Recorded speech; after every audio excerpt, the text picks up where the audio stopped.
Good afternoon, distinguished guests, administrators, academics from Thai universities, and representatives from the Ministry of Higher Education, Science, Research, and Innovation. A very warm welcome to this special seminar, Thailand-UK TNE Partnerships, the World-Class Educations and Sustainability, organized by the British Council in partnership with the Ministry of Higher Education, Science, Research and Innovation. My name is Sirikan Benjaparanon, and I am delighted to be your host this afternoon. Today's sessions will provide insights into transnational education or TNE, including how to develop a program and the impact of TNE. We will also introduce a special funding opportunity designed to deepen transnational education partnerships between Thailand and the UK. We hope we will find today's sessions informative and leave inspired to develop or expand your TNE collaborations. We hope we will, before we begin to getting into the sessions, I would like to give you the safety reminders for the attendees of Eastin Grand Hotel Payathai first. In the unlikely event of a fire or emergency, please refrain from using elevators and follow the hotel's evacuation sign.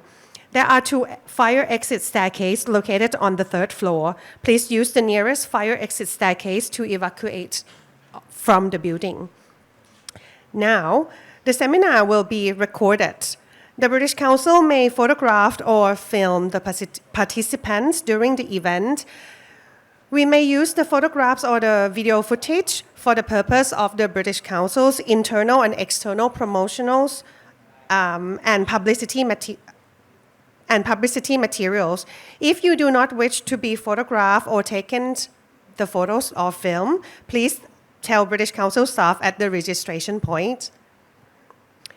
And it's now the time we would like to start this special seminar.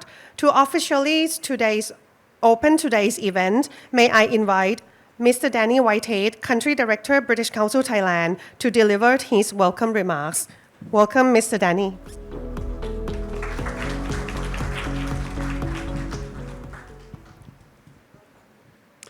Thank you very much. It's such an honour to be here today. Dr. Pumpamsak Aruni, Permanent Secretary for the Ministry of Higher Education, Science, Research and Innovation, and Maisie colleagues here. Friends from the university sector, from higher education institutions across Thailand, and distinguished guests, ladies and gentlemen.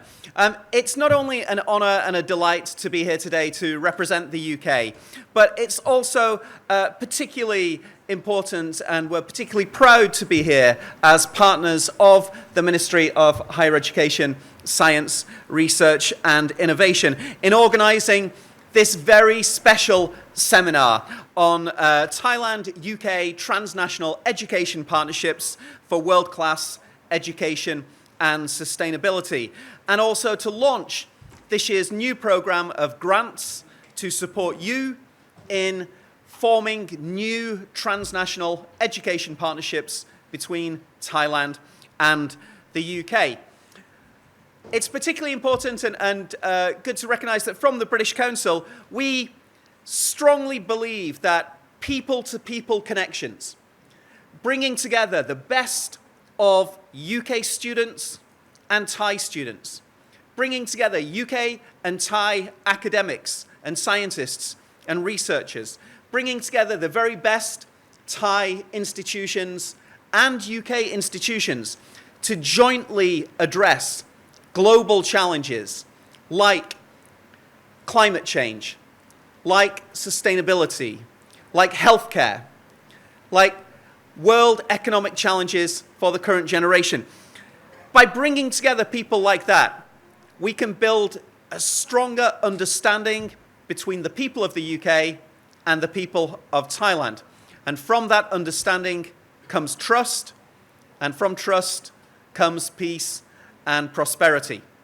So through this programme, we aim to bring together the best of both our countries to jointly address global challenges and to deliver peace and prosperity.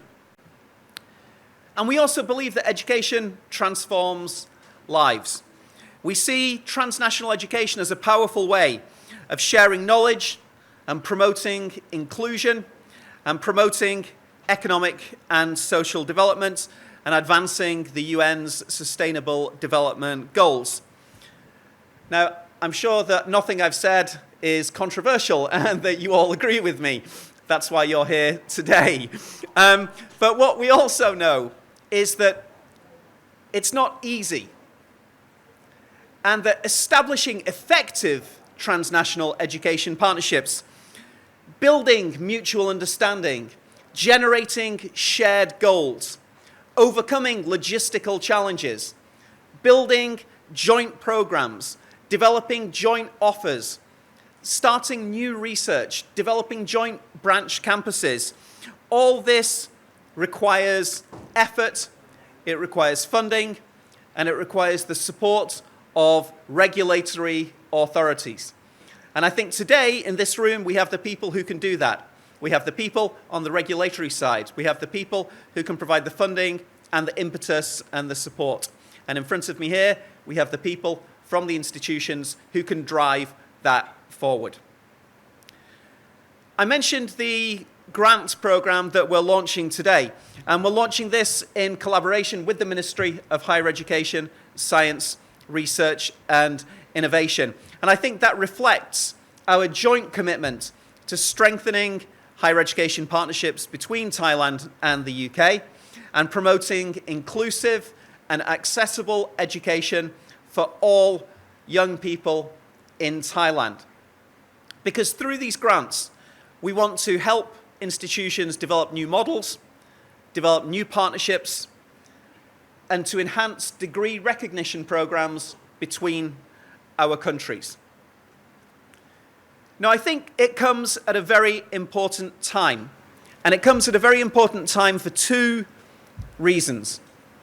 The first reason is that in the last 8 months, I've been delighted to hear from our friends and colleagues at the Ministry of Higher Education, Science, Research and Innovation, from Minister Supamas, when Minister Supamas was the minister, from all our colleagues in the ministry, we've heard a very strong commitment and a very strong aspiration to promote more and higher quality transnational education partnerships in Thailand. And this commitment was also reiterated in June when I had the honor of meeting Senator Amon-sak, the chair of the Senate Education Committee at the Royal Thai Government's Parliament building in Bangkok. So it comes at a very good time when we have all the support and all the commitment from the Royal Thai Government. And I'm very happy that at the same time that the Royal Thai Government is putting this commitment into supporting transnational education, that from the UK, we are placed to respond through the work of my team, who are here today, and through the program of grants, which we will be launching today. And we're committed to working collaboratively with our friends in the ministry and with UK partners and Thai partners to not just build new partnerships, because partnerships, that's just the start. We're really committed to this because we see transnational education as a way of providing life-changing educational opportunities for young people across Thailand. People who might not have an opportunity to study overseas. That's the real reason that we support it. We support it because we see transnational education as a very powerful way to promote an increase in productivity in Thailand, to promote economic development, to promote social development across the country. And so these partnerships are very much just the starting point. And I look forward in the coming years to seeing how you turn these partnerships into those benefits, into opportunities for young people, into economic development and social development that will benefit all of Thailand. Now, secondly, it's a very good time for us to be launching a program like this because this year, 2025, marks the 170th anniversary of UK-Thai relations. In 1855, the UK and Siam signed a treaty. I think it had a great name. It was called the Treaty of Amity, Friendship and Trade. And I think those words, friendship and trade, are still core to our relationship. And as we celebrate 170 years of partnership between the UK and Thailand, when I look back over that period, I can see that education has been right at the heart of that relationship for a very long period of time. If we look back, we can see His Majesty King Rama VI, who came to study in the UK at Oxford and Sandhurst. And when His Majesty returned to Thailand, he played such a critical role in establishing the Thai education system and in driving forward many other far-reaching reforms and innovations in education in Thailand, which exist to this day. Coming right forward to the present, there are now over 6,000 Thai students studying in the UK, pursuing their dreams, pursuing world-class education opportunities, and by doing so, representing Thailand and being ambassadors for Thailand in the institutions in the UK. And we see many, many people in senior positions in the ministries, in senior positions in government, in senior positions in trade, who are all UK alumni.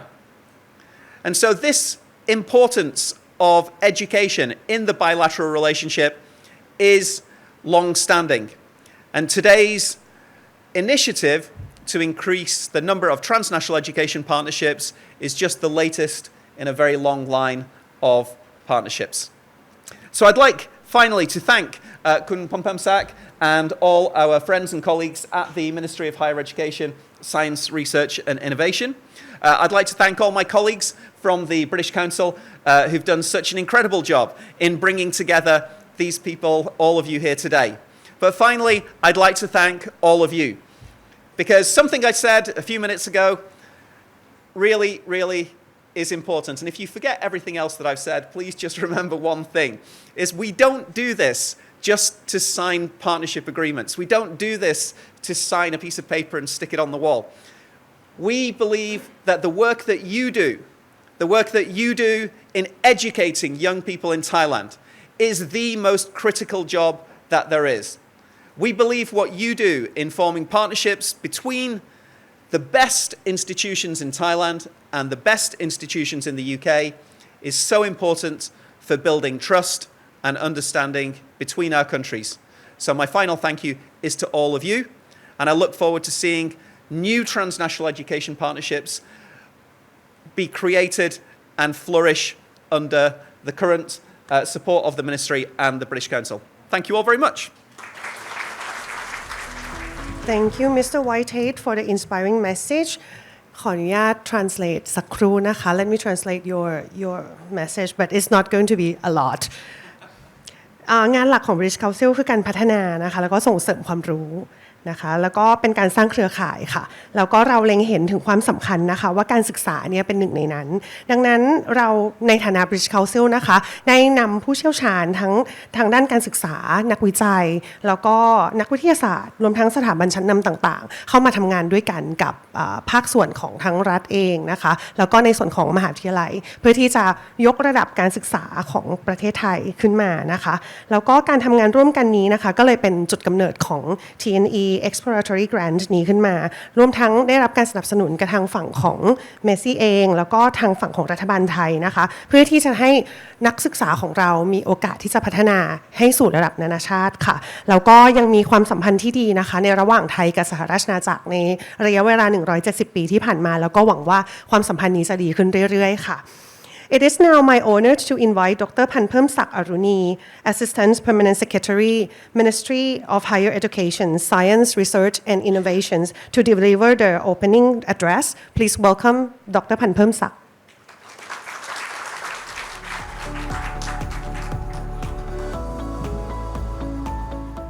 Dear Mr. Danny Whitehead, Country Director of British Council Thailand, distinguished guests, esteemed representative from Thai higher education institution, ladies and gentlemen, it's my great pleasure to welcome you to the special seminar Thailand-UK TNE Partnership for World-Class Education and Sustainability, co-hosted by the Ministry of Higher Education, Science, Research and Innovation. Today's session marks an important milestone in our ongoing effort to expand international collaboration between Thai and UK, as Kun Whitehead had mentioned. Transnational Education, or TNE, will certainly enhance knowledge sharing and capacity building between Thai and UK universities and will help support and drive Thailand to be the higher education hub, which is one of the key initiatives of MESI. I hope the knowledge and experience shared by the expert and distinguished speaker, along with the discussion today, will inspire and provide useful information for all of you, including Thai and the UK institution. In addition, the launch of the 2025 TNE Exploratory Grants, jointly introduced by the British Council and Ministry of Higher Education Thailand, will be co-developed innovative, inclusive, and sustainability for the TNE partnership. This grant support for the co-creation of joint programs, shared curriculum development, and capacity building, potential leading to new model of international education, include joint, dual, and double degree program that will support both Thai and UK institutions. We are particularly pleased that this grant support theme that align closely with Thai national priority in science, technology, and innovation, including emerging fields such as AI, EV, semiconductor, satellite technology, and others. Beyond funding, the real value of this grant lies in the collaboration and knowledge exchange is promoted. Through genuine academic partnership, we can improve access to high-quality education, strengthen graduate employability, and widen educational opportunity for all learners, including these in underrepresented region and community.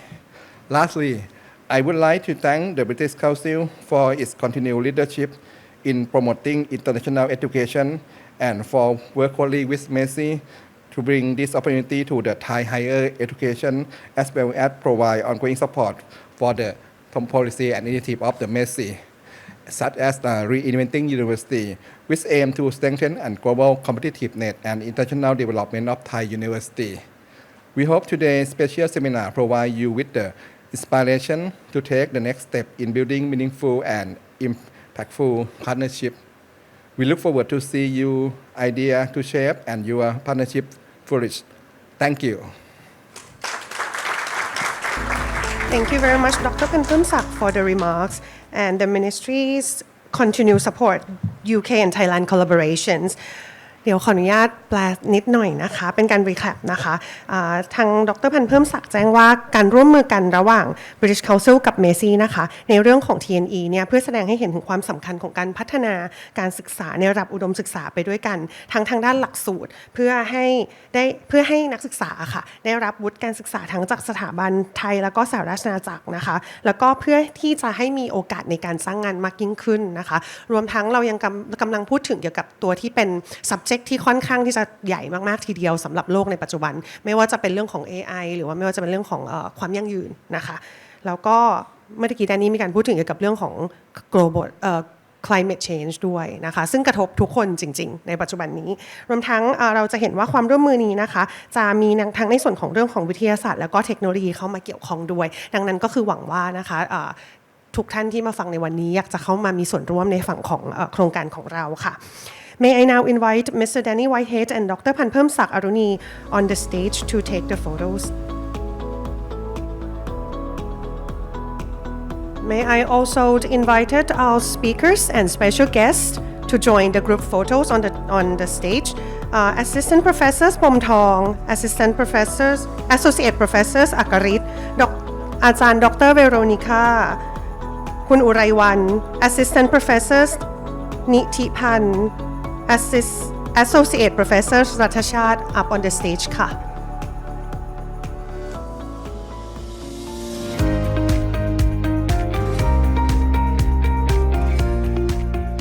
welcome all of you to this TNE session organized by the British Council and also Ministry of Higher Education.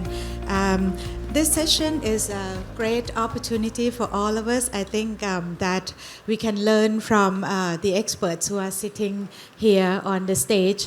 All of them have had long experiences on developing the TNE programs. I think not only with UK, but also with many countries around the world. So I think what we are going to hear today will not be only the experiences, but also the prospects, the challenges, and a number of problems that they have had encountered, and then how they get out from those problems. Now, allow me to start this session as we are now having the four speakers, distinguished speakers here. And before we are going to listen to the briefing session of the exploratory grants, I'd like to start from asking all the speakers on the floor here. The very first question may allow me to go to our three professors, and we leave Kun Uraiwan after. So allow me to start from Dr. Pomthong. In terms of your experience, can you please give brief information about your role on the development of the TNE and what you are currently pursuing at the moment? Maybe 1 or 2 minutes. Then, okay. Yes. Sure. Thank you very much. Many of you may have seen me as a professor from Chulalongkorn University, but now I'm with the Council of University President of Thailand, so TPO. Today I'm wearing that hat, not Chulalongkorn hat. So I would like to explain a little bit about CUPT, or the Council of University President of Thailand. It's the autonomous organization formed by university for the university purpose. Okay, so formed by the universities and to serve the university. The role is to act as a platform so that university members can meet, can exchange ideas, best practice, for example, also learn from each other in order to do their mission, to pursue their mission more efficiently, to be better in terms of education, to be stronger, and to be more united, not only one university, but as a group. So once we united, we can handle a bigger problems. Maybe we can also help the country and the society to handle or to attack some of the global issues or regional issues. So I think this is the main purpose of CUPT. And the organization has been established 50-something years ago. And now we established as an association. At the beginning, 50-something years ago, it was just a meeting of the university president. But later on, we found the association of the Council of the University President of Thailand. So it's now we act closely with the ministry and also with the university members. I need to add a little bit more that this kind of association, we have 4 in the countries. For my CUPT, this is government and government-based university. Okay. Another one is Rajapat Association. Another one is Rajamongkol Association. Another one is for private university. So 4 associations, but we work closely together and with the ministry. Thank you. Thank you very much, Ajahn Pomthong. And now allow me to move to Dr. Akarit Sangpet, who is now the director of the AI Engineer Institute of CMKL, which is a joint, perhaps the first joint universities between the Carnegie Mellon, United States, and the King Mongkut Institute of Technology, Lat Krabang. So can you please give us a brief background of how you started this TNE with Carnegie Mellon, and also what you are playing the roles in this, pursuing the development of this initiative? All right, thank you so much. I'm Dr. Akarit. Besides being the director of AI Engineering Institute, I'm also what we call a co-directors of the Carnegie Mellon and KMITL program at CMKL universities. So CMKL is quite different comparing to other mode of the TNE collaborations. We actually established under a special provisions for the government, governed by the Council of High Potential Foreign Higher Education Institutions, CPF. It was started 8 years ago, 2017. Back then, it was still under the Ministry of Education. Actually, Dr. Panpemsak here has played an instrumental role in actually setting up this collaborations. So back then, KMITL, which all you probably know, is the largest engineering school in Thailand during the time. Right? So we have the vision to bring the Carnegie Mellon to Thailand.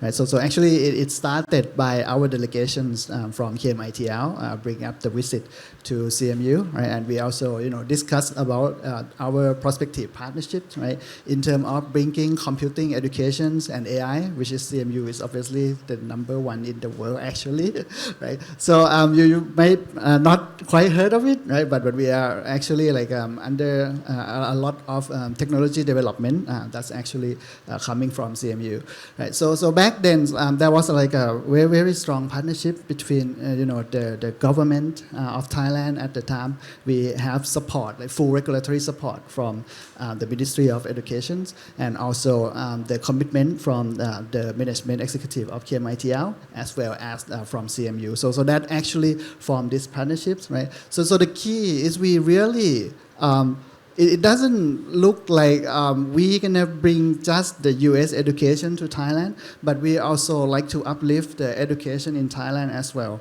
right? Because as you probably know, doing TNE is gonna be very, very expensive for most of the people, right? The questions are, how do we gonna sustain this partnership? How are you gonna sustain the development, right? So at the time, with the clearing of the regulatory compliance from the ministry support, right, we also gather additional support from the private sectors, right? And actually the way the CMKL is set up is also quite special, even for CMU itself, right? So because this is the way that both KMITL and CMU will see that in the future, this program can actually eventually sustain itself, right? So we actually got a lot of autonomy from actually both of the parent institution. Of course, while still in terms of academic, right, we keep the bar, right? The CMU bar. If you know, our acceptance rate is still very, very low.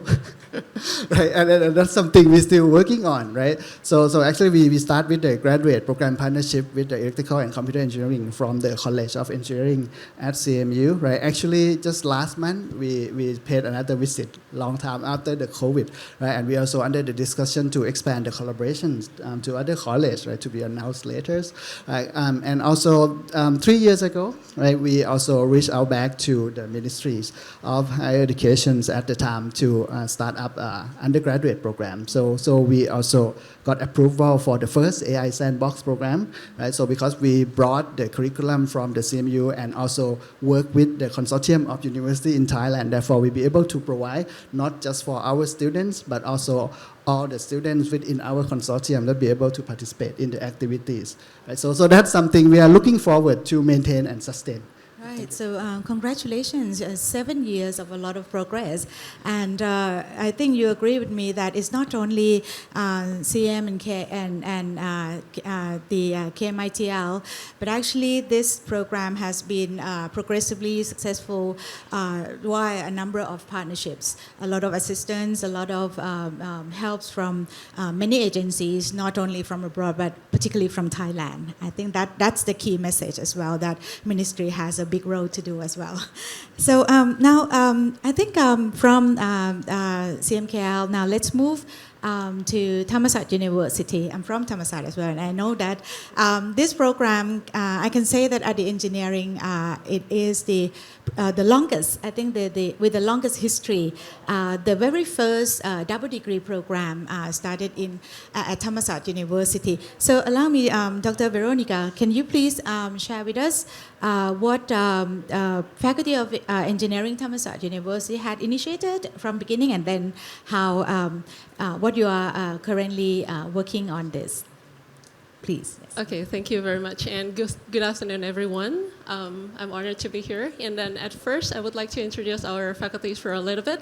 I'm from the Thammasat School of Engineering, and we are the first, and in like 7 years recently, we are still the only one program that offers the 2+2 programs that allows the students to have the international experience aboard, and also like with we broaden up all of the connections, not only like from the UK educations and also to the other country as well. So our students actually needs, like they are like the new generations, and also our faculties is working with like science and innovations. So we are working really hard, our administration teams right now, to provide the best education for them and to make sure that they are like moving forward as our global engineering and global citizenship. Thank you. And you mentioned that there are other places as well, not only in UK. Can you give examples, other countries that that engineering school is now working with? Okay, so at first, this is our program that we provide from our faculties. The first one is TEP, so-called as Twinning Engineering Program. And the second one is TEPE, or Thammasat English Program of Engineering. So the two programs, the first one for the TEP programs is a 2+2, so the students studied at Thammasat University for the first 2 years. And another 2 years, they can have an opportunity to go to the University of Nottingham, UK, or UNSW Sydney, Australia, and also KU Leuven, Belgium. Thank you very much. Yes, and now let's move to British Council. And you heard what the three universities, the three experts were talking about. In terms of your support, I think British Council has a very big role in supporting the TNE. So can you please give the brief information how the British Council has been working for at least for the last few years, and what is ambition? What is your ambition? What is British Council ambition that will drive the partnership between Thailand and UK? Thank you. ขอบคุณค่ะ อาจารย์นิธินันท์ and good afternoon everybody. So I'm Uraiwan Samoli. I'm head of education of the British Council in Thailand. So to the question, so maybe before we start the discussion this afternoon, maybe I may start with giving a brief definition of the TNE, because there might be different meanings of the TNE or Transnational Education. But for British Council, we have the TNE strategy, and for UK TNE, it means UK qualifications, higher education that can be taken outside the UK. So student can study in Thailand and then receive the UK qualification, and that will happen with the collaboration with the university in Thailand. So that the brief definition of the TNE. And why we work on TNE, or why Thai University will work with UK University on TNE. Last year in November, we have done a research with policymakers from many countries around the world and asked why you interested in developing TNE, and this is the finding from the research. So the top reason is about internationalization. So TNE is a kind of partnership, and many universities outside the UK, they perceive TNE as a way to develop internationalization and also give the access to students to receive maybe, for example, UK qualification in Thailand, so widening access. And the third one is quite interesting as well, to support that country to be like the hub or the regional hub. So TNE will help with the economic ambition and support the country to be the regional hub as well. So this is from policymaker views from many countries. And for the next slide, we asked in the research, we asked the participant in the research to give maybe one word about TNE. So you can see that internationalization is a big wording here. So that the main ambition, I think, for university in terms of developing TNE, but you can see other words as well, like quality, diversity as well, access, innovation. So this is the reason behind the work of the British Council here to support TNE, because we would like to support the partnership between Thailand and the UK, and TNE will be one of the vehicles to take us there. Right, thank you very much. So from this information, we have seen the research findings. Can I back to Dr. Pomtong? In terms of CUPT, how do you see opportunities of Thai universities to be engaged in TNE? And in your opinion, which areas in particular you think that Thai universities should be engaged in? I have thought about opportunity as well as the challenges. For opportunity for Thai university, it's good that I practice my thought, so I come up with 4. The first one is it's like once there's a threat, there's an opportunity. Once there's a crisis, there's an opportunity. So one of the threats for Thai and for Thailand, it's the demography, aging society. So we are having fewer numbers of newborn. I'm from CUPT, so we look after TCAS. Every year, numbers of students entering the higher education institution decrease every year. So how we gonna do that? If we turn this crisis or threat into opportunities, we could do TNE, and we could work with our partner from around the world to prepare our Thai new generation to be a global citizen, to be able to work anywhere in the world. Also, if we are ready enough, we could also recruit students from anywhere in the world to study with us. So that's sort of no border anymore. It's borderless. For us, Thai students to go, or from students from other countries to come. So I think this is one. Second is the being ASEAN country. So I think this is the most radiant region everybody is looking at. I would say if you are a girl, you are most beautiful in the world at this moment, because of the younger generation, they are here. The economics booming are here. Population also are here. So Thailand is a center of ASEAN. So this would be opportunity. So the third one, pity that Kun Pan Pernsak already left. I was going to please him by saying that the third opportunity is the backup from the ministry. Okay, I think this is a good time that if we try to work hard, but we do not get a support from the government or from the ministry, it would be difficult too. So having witnessed, what he's just said, and also today that the following session is about granting. This show the support from the government and from ministry.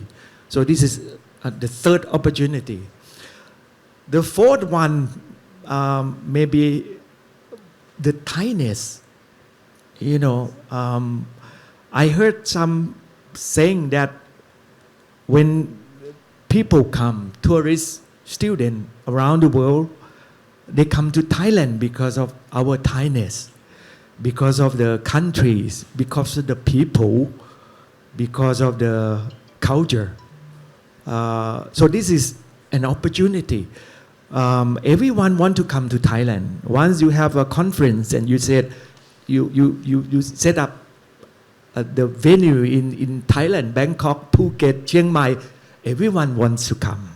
So this is the fourth opportunity that I think we have.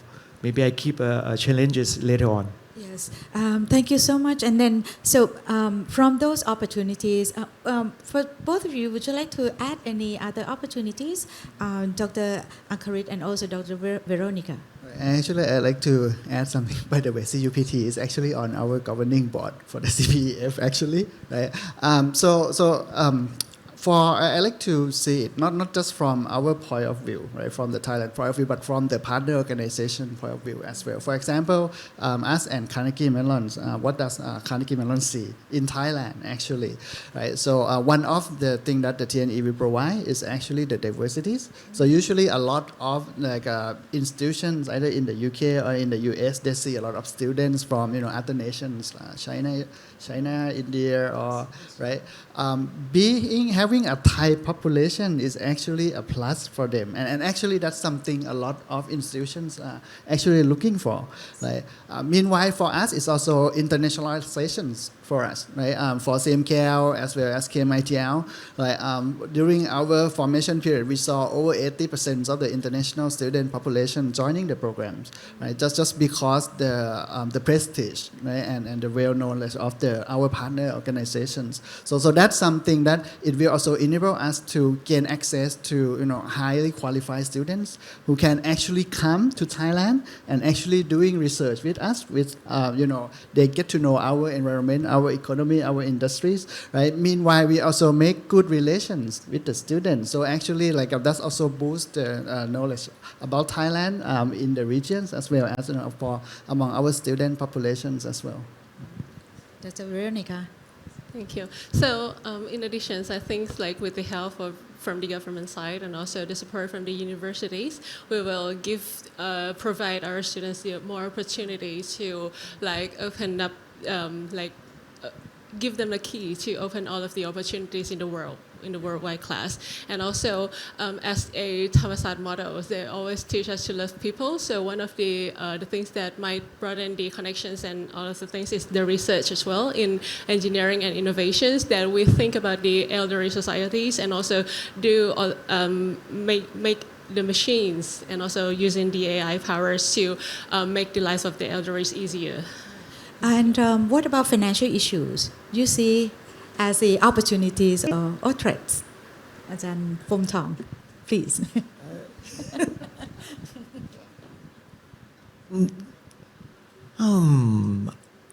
I don't think so. I think, of course, yes, but it's not the top list.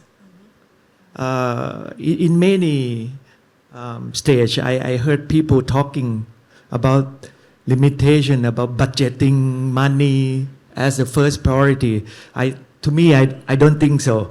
I think for me, for example, I list the challenges, also 4.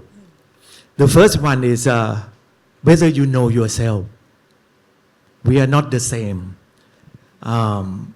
You should know that why you want to do TNE.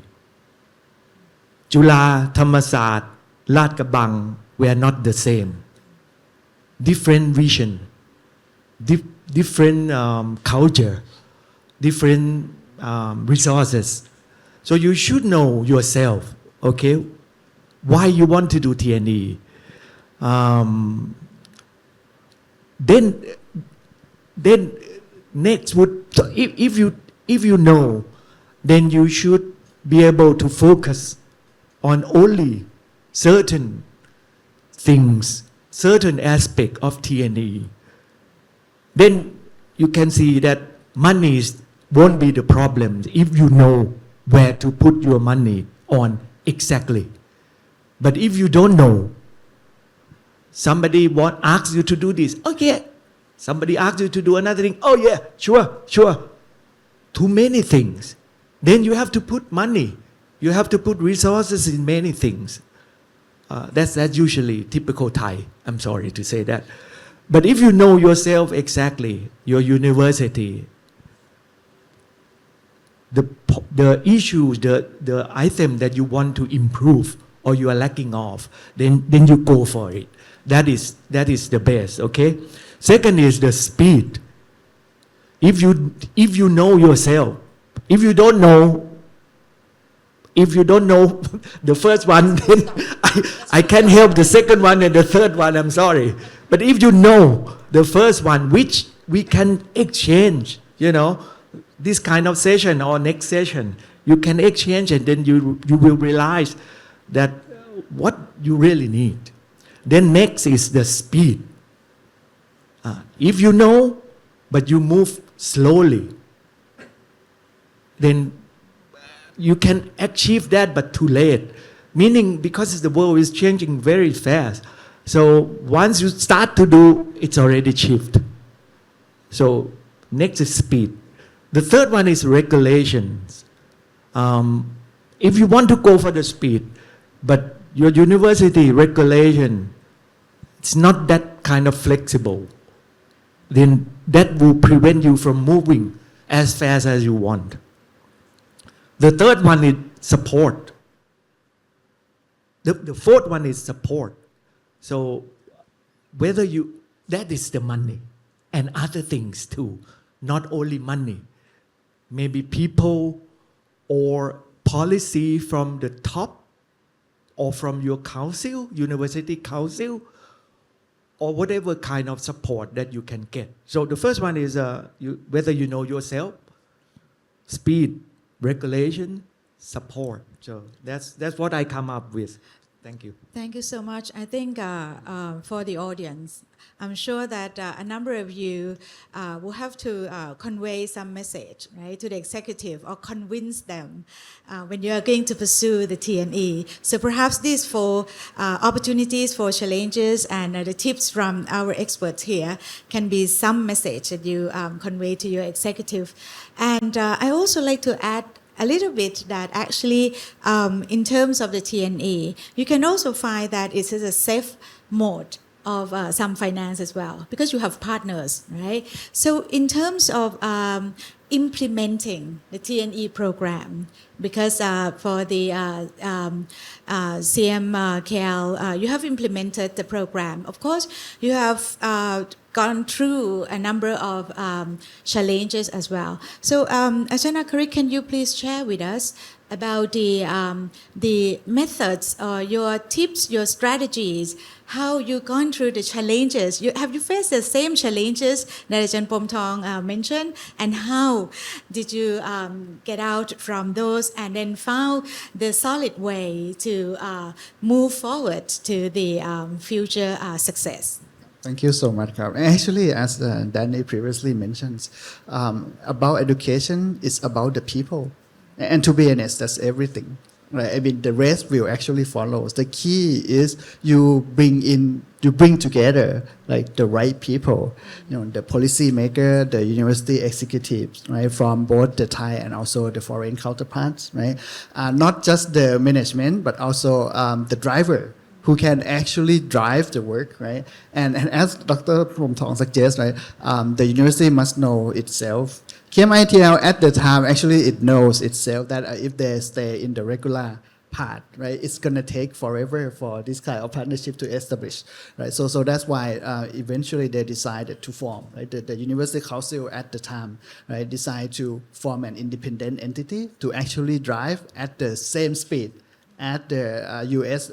The issues are because Carnegie Mellon actually is a private education, so it's a private institution, so it runs almost like a private company in a way, right? But actually, like a lot of U.S. non-profit higher educations are actually private, right? And we actually need some sort of entity that be able to match, right? You know, the administrative mindset, right? The role and the qualifications that CMU actually want us to do, right? And also, it's also about the partnership, right? The commitment. The good thing is, like, actually, I'm also a CMU grad, so actually that's helped quite a lot, right? So actually, the university know us, right? And also, it's a both way, right? So during the formative period, right, we spent almost 2 years working together to solve out all the financial challenges.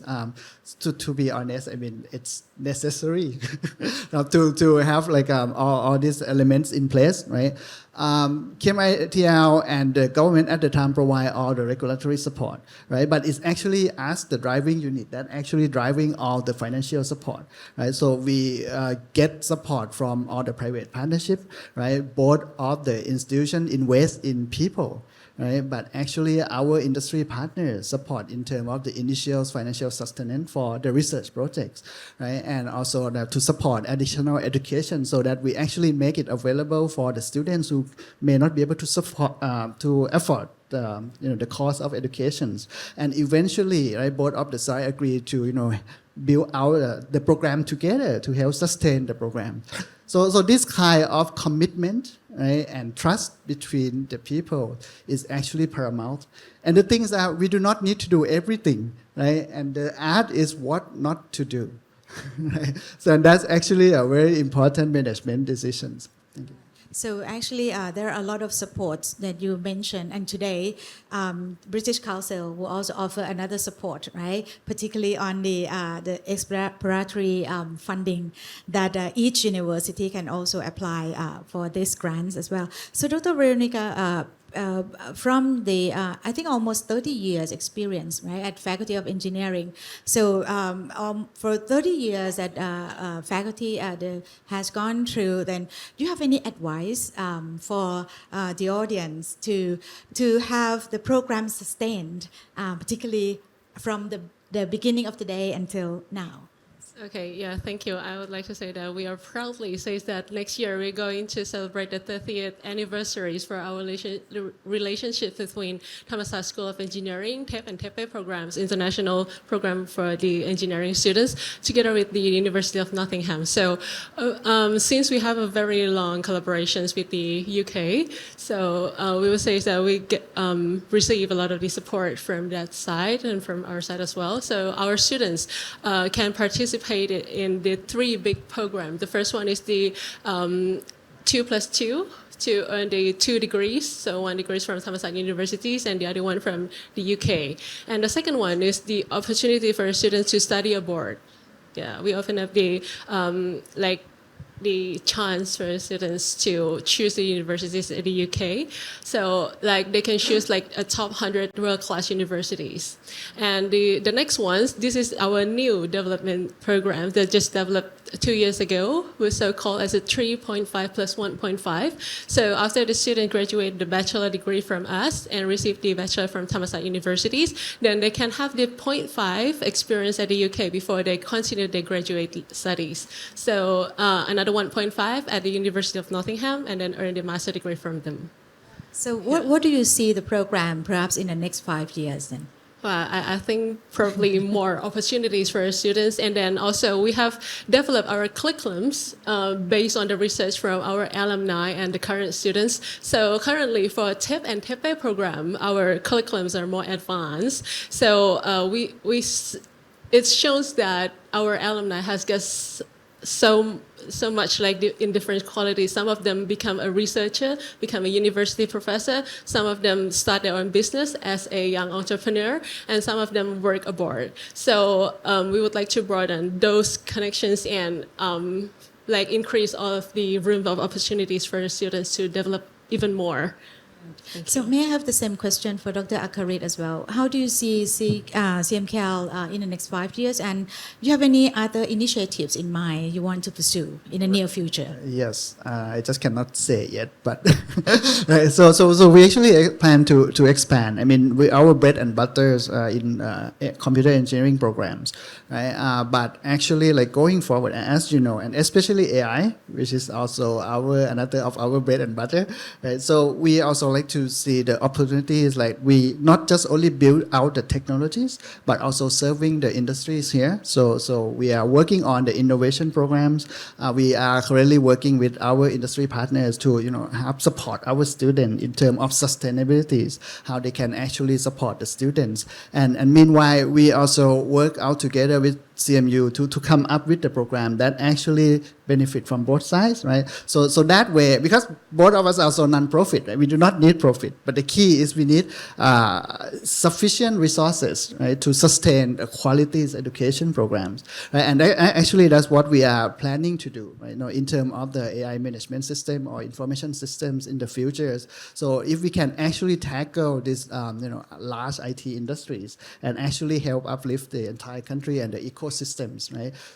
We can leverage, right? So our partners, so we can bring in, the global partners, the technology service provider, to establish their R&D center in Thailand that actually give opportunities for a lot of our students, right? We also working with our Thai partner, right, to develop solutions to serve the societies, right, and other organizations that maybe still need some assistance, right? And that's something that we want to make sure that our works are the works that matters, enabling possibilities for everyone. So perhaps my last question for Ajahn Pomtong about the CUPT role. The same question in the next 5 years, but in terms of the CUPT, how do you see the Thai universities' engagement in the TNE, and what would be the role or the CUPT support that can give to the Thai universities? It will be broader and at the same time narrower.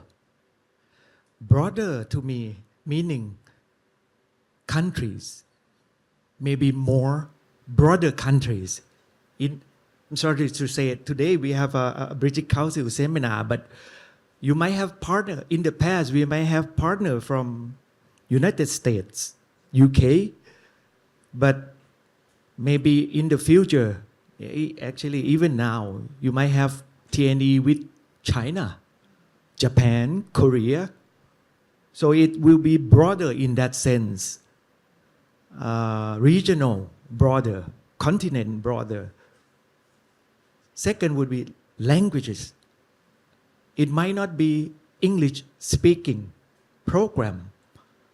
It could be other languages. It could be Korea, Chinese, Portuguese, Spanish. So it will be broader in that sense. The third one would be numbers of your partner, in which is CUPT would play a role much more in this sense, because one-to-one, bilateral, you can do it by yourself, easy. But multiple, like a group of university in certain, maybe different country, like 5 countries, including Thailand, work together, or certain numbers of university in one regional work with us. So multiple or multilateral collaboration would be the third one that I would say broader in that sense. And this CUPT could help, because we have a collaboration at the organization level with the Canadian, with Czech Republic, with also UK. These could be beneficial to the university members. Narrower at the same time, more specific. As I mentioned, you shouldn't do all aspects of TNE. You should find yourself. What do you want? What you really need for your own institution? So it should be more specific. That this is, in my sense, narrower, or even more specific area of collaboration. Not every aspect, not every field, only certain area that you need to do TNE, or you need to go to a world-class level with the help of TNE. Other field you might already achieve the world-class level already, but certain field you need your partner to bring you up to that level. So it would be more specific. This is the sense that I say narrower. So at the same time, broader and also narrower. Yes. Right. Well, thank you so much, Ajahn. And so maybe I come to the last one to Kun Uraiwan. Because I think the initiative that Ajahn Pumthong raised, particularly on the multilateral or perhaps the consortium networks, will be very impactful. So would it be possible that British Council support this kind of network, and also the TNE Exploratory Grants will be possible that we can extend such a network like that in a grant? So please.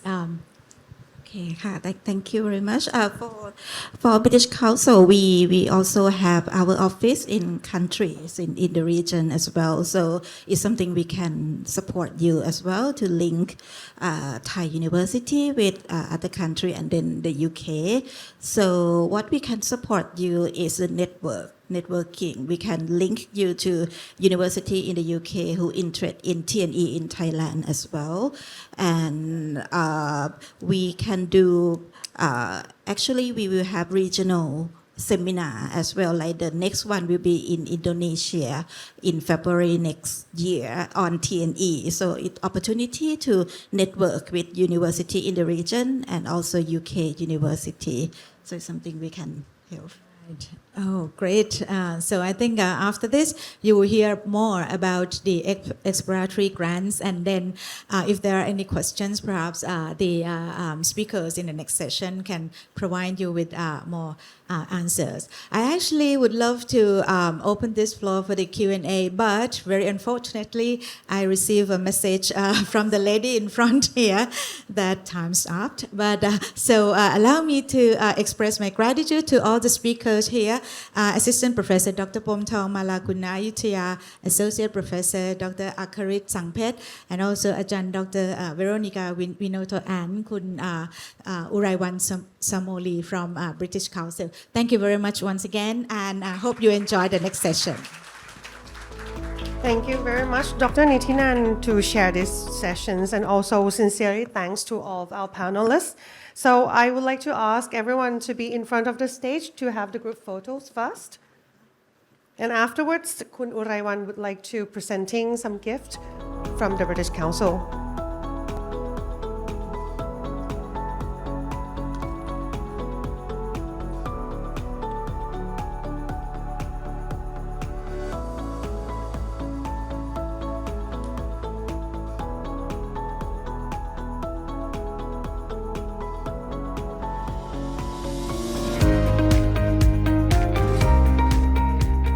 Welcome back, everyone. We will now continue with the sessions about the Thailand-UK TNE Exploratory Grant. We will hear from two speakers who will share the objectives, structures, and further details of the grants. First, joining us online, Mr. Howard Beatty, Program Manager, Higher Education Systems and International at the British Council UK. Mr. Beatty will provide an overview of the grant scheme, its objectives, and how it aligns with the British Council's wider education strategies. Please welcome Mr. Howard online, please. Thank you, Jira. Come on, Sawadee Krap, everybody.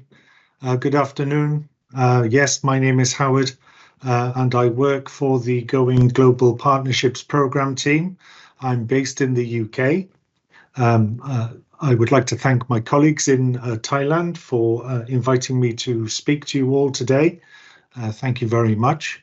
I must say it's also very nice to see and to hear from some people who I was lucky enough to meet recently. That's Dr. Pomtong and also Dr. Ratachat, who will be speaking to you shortly. I was lucky enough to meet them a few weeks ago when they travelled to Cardiff in the UK, which is where I live, to take part in the British Council's Deep Dialogue event, which was also on transnational education. So nice to catch up with some new friends there as well. So today, yes, as Giacomo said, I'm running the Transnational Education, the TNE Exploratory Grants call, which is looking to fund up to 4 projects between the UK and Thailand, between universities in the UK and universities in Thailand. So just a little bit of background as to why we're doing this. So in 2023, the British Council published its TNE strategy, which was the result of some work by a number of people. It's a strategy which was designed to inform and direct our work in the transnational education space over the following couple of years, up until this year, 2025. As you can see, the strategy was essentially, or some of the results of the strategy were the 4 actions that you can see on the screen here, which has, as I said, directed and informed our work. So as a practical expression of this strategy, in 2024, we ran a pilot scheme for the Transnational Education Exploratory Grants call. And we invited partnerships, UK and overseas university partnerships, to apply for projects which would address at least one of the actions here, and we were focusing on actions 2, 3, and 4. So the pilot call, as I said, it ran initially with 7 countries, the 7 that you can see there: Brazil, Egypt, Indonesia, Kazakhstan, Nigeria, Pakistan, and Turkey. We initially budgeted and planned to fund 14 projects across all 7 countries. Now the call was very successful. It proved to be very popular. We had a good number of eligible applications received, and following a budget uplift, which was a little unexpected, we were able to fund significantly more than the originally planned 14. We were able to fund in the end 41 successful projects. So it was fantastically successful. We were very happy with the results that we had. Those projects are still ongoing now. They started at the start of this year, and we will expect them to run until the start of 2026. And within those partnerships, we were able to fund partnerships from all 4 of the individual nations which make up the United Kingdom. So it's not just England, there was also Wales and Scotland and Northern Ireland. So just to show that there is demand for transnational education from all parts of the UK, as well as from many countries around the world also. So based on the success of the call that we had last year, we are very pleased to be able to present another round of Transnational Education Exploratory Grants in 2025 and 2026. However, as you can see, this year it has been significantly expanded. So rather than 7 countries, it has been expanded now up to 14 countries, of which Thailand is clearly one. And you can see that the other countries are listed there. So what is a Transnational Exploratory Grant then? So these are exploratory grants for institutional partnerships focused on transnational education, and we'll touch on that a little bit more, but with the following objectives. We are again focusing on those actions 2, 3 and 4 from the TNE strategy that I presented on the first slide. So we are looking for partnerships that will create an enabling environment for transnational education in other countries and to promote the quality of United Kingdom TNE internationally. Or alternatively, they can contribute to a better understanding of the local context. So obviously that for yourselves, that would be in Thailand. And facilitate a regulatory and operational environment to best support those TNE partnerships. And I believe Dr. Pomtong touched on that in one of his previous talks about how important it was to have the support of government. And thirdly, another option is to support TNE to contribute to the transformation of local education systems and also to contribute to the Sustainable Development Goals. Just to clarify one or two little things, these grants are not primarily intended to fund research. The primary purpose of these TNE exploratory grants is to support university-to-university initiatives which will advance the quality or widen access to UK tertiary educational qualifications which are being delivered outside of the UK.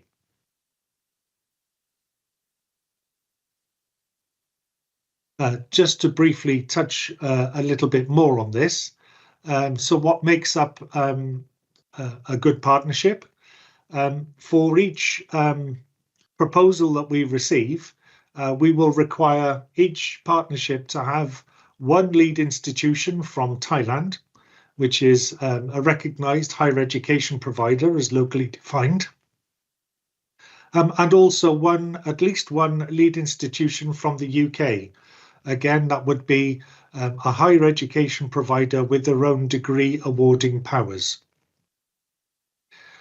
Now, in Thailand is a slightly special case, different to the other 13 participating countries in this call. For Thailand-UK partnerships, the proposal must be started, the application must be started by the Thai lead. Once the application is started, it will be possible for the Thai university to invite their UK contemporaries to join the proposal as collaborators online. We'll touch on this a little later. And it is expected that the application would be jointly prepared, jointly developed, and completed online by both the Thai and the UK parties. However, once the application is completed, it would be the responsibility of the Thai university to actually submit the application for further consideration. Just to focus briefly, because I do know that I believe Dr. Ratachat is going to speak more about this particular area, that there are some specific criteria for applications for Thai UK proposals, which you can see outlined here. That the focus here is very much on higher education rather than TVET and further education. That any organisations who are involved in the special economic zones would also be eligible to participate. The Thai government is happy to support all models of TNE except for franchise. And you can see that there are also some particular focuses there, some preferences in STEM-related disciplines for potential partnerships.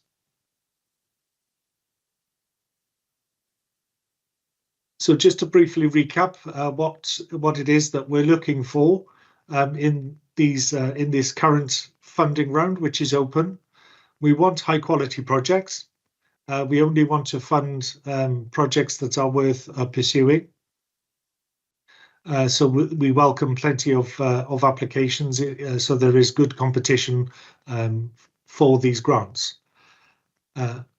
Thailand is committing initially to funding 4 grants, and you can see that that's 4 out of a total of 33 across the whole funding call that we're intending to fund initially. The duration of the projects has been set as 17 months. That might seem a little unusual. When we ran the pilot last year, these were for 12-month projects. However, we did find that a number of the partnerships, successful partnerships, have been asking for extensions already to make them a bit longer in order for them to have the space and the time to properly implement their projects. And so it made sense for us just to offer these on a slightly extended basis anyway, rather than having people having to request extensions and all the related work that goes into those. So they're being offered on a 17-month duration initially. These 4 grants that are available for Thailand will be between £20,000 and £25,000 each. And the way that the funding will work is for those 4 applications which are successful, we will look to be contracting with you as soon as we can, and we will be aiming to make a first payment, which is up to 90% of the total grant amount, will be paid to you before the end of this year, before the end of December 2025. The balance of the 10% which remains would be payable to the partnership once the project is completed and once the British Council is in receipt of an acceptable final report about the project and its expenditure. Just to reiterate there that the applications are expected to be jointly developed excuse me, between both sides of the partnership, that is both Thailand and the UK, but the ultimate responsibility for submitting and for contracting will rest with the Thai university. The payments would be made to the Thai university, and it would the responsibility would be theirs to distribute the money throughout the partnership as agreed in the proposal. And just to touch on matters of equity and diversity and inclusion, these partnerships are expected to be equitable. That's equitable in terms of their participation, so in terms of the distribution of resources and responsibilities between both the Thai lead and the UK lead. And also in terms of benefits, there is expected to be some benefit derived from the project to both sides of that partnership. So some to Thailand and also some to the UK. We also want them to be equitable in terms of we want these projects that positively contribute to gender equality and to other aspects of diversity and inclusion. So what we are looking for is projects that will create positive opportunities for participation, regardless of people's gender or their physical capabilities, perhaps if they have any disabilities, regardless of their particular faiths, their backgrounds, their ethnicity, and so on.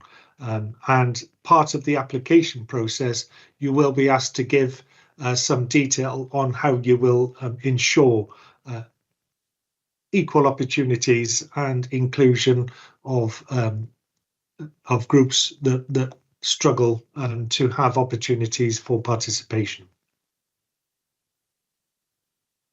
Just to touch on some key dates, that the call was opened at the Deep Dialogue event that I referred to on the 23rd of June. And it was launched by the British Council's Chief Executive, Mr. Scott MacDonald. The call has been open for a little over a month, and we have just about a month left to go. It closes just at midnight. That's in the UK on the 8th of September. So there is still plenty of time for any applications to be started and submitted if that is the case. I looked this morning at the applications which have already been started for Thailand. There is a healthy number which has already been started. However, I could see that some of those are not likely to be suitable for being taken forward for assessment for various reasons. And at the moment, there does appear to be 14 applications which appear that they will be going forward for further consideration. But there is still scope, I believe, for other applications to come in if people wish to do so. We expect to be announcing the results towards mid to late November. And as I touched on briefly, we will be, once those results are announced, we will be moving very quickly to be issuing the grant agreement contracts to those who are successful. We will be looking to get those contracts signed and enacted as soon as possible, with an aim to us making those first payments before the end of this year, clearing the way for the projects to actually begin their implementation in January of 2026. We will expect a progress report to be submitted by the partnerships after about 6 months of the projects running, so in around the summer of 2026.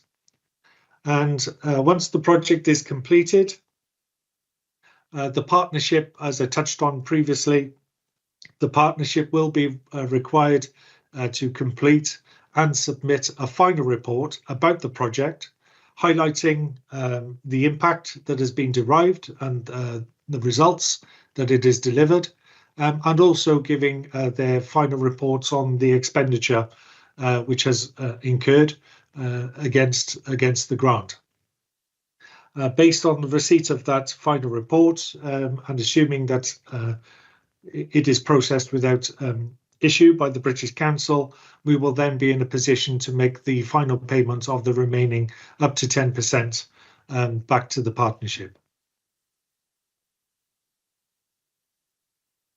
I'm going to talk very briefly on the application process. I say very briefly because I am aware that my colleague Stephen Farnsworth is going to talk a bit more about the application process in a later session.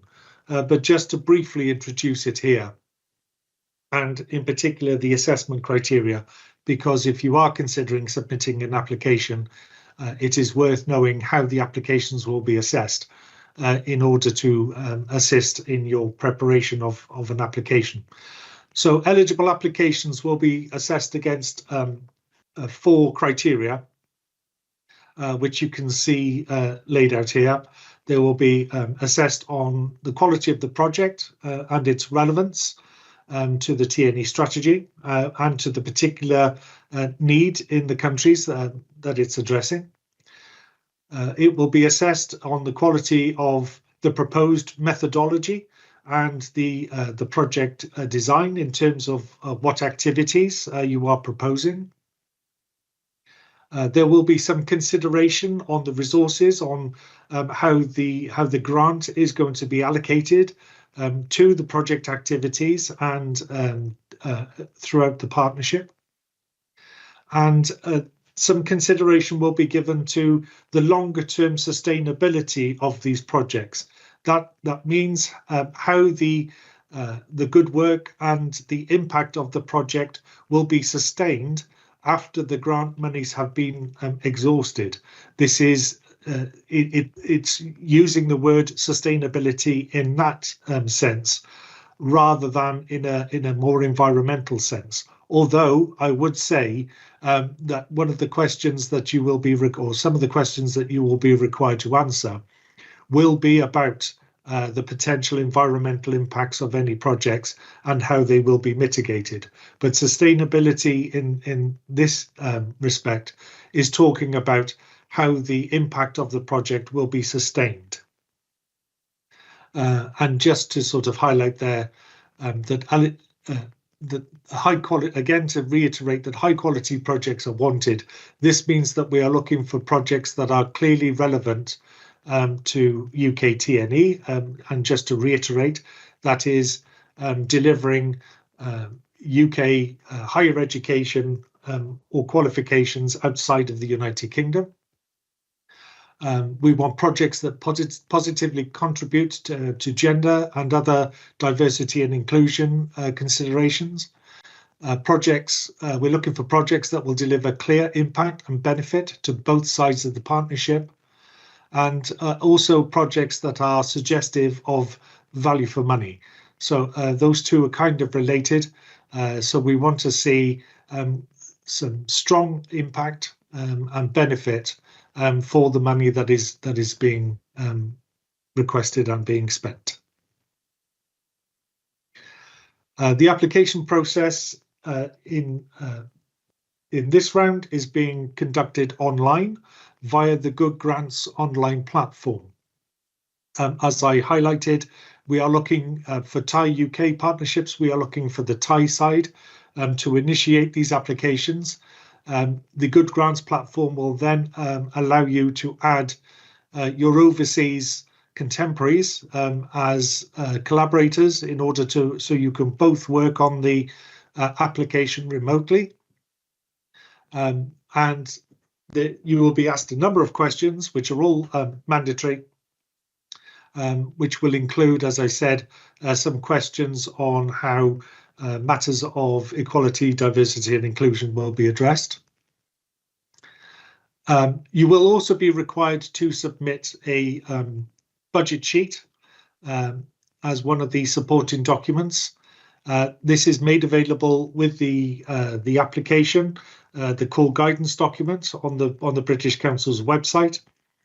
You will see that the grants are made up of individual budget categories, such as contributions towards staff costs, contributions towards international travel, and so on. Some of the budget categories are subject to percentage caps. This is because of the nature of the money that is being spent. This is a requirement of the funding, and it also allows for fairness across all 14 participating countries that everybody is set to. Where a budget category is capped, the caps must be respected. As part of the assessment process, the budget will be looked at, and it may be adjusted by the British Council if it's felt that any caps are perhaps being exceeded, or if there is any attempt perhaps at circumventing them by moving costs to other uncapped budget categories. We can't do that. The budget caps are there for a reason and they must be adhered to.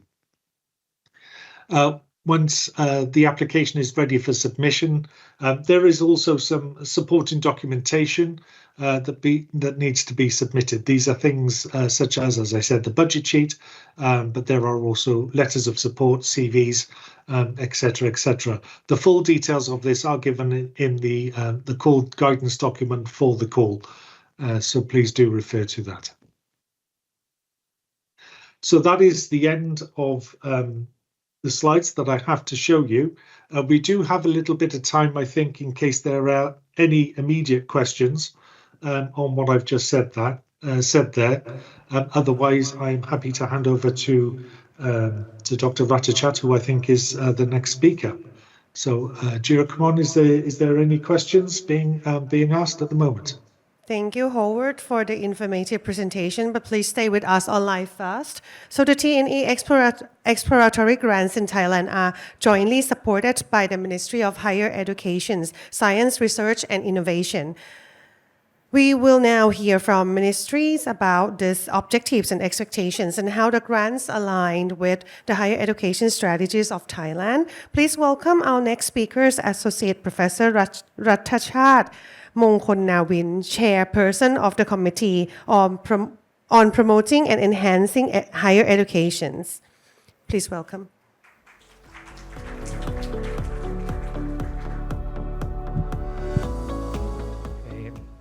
Good afternoon, University Administrator, participants, and good morning, Harvard, if you're still there.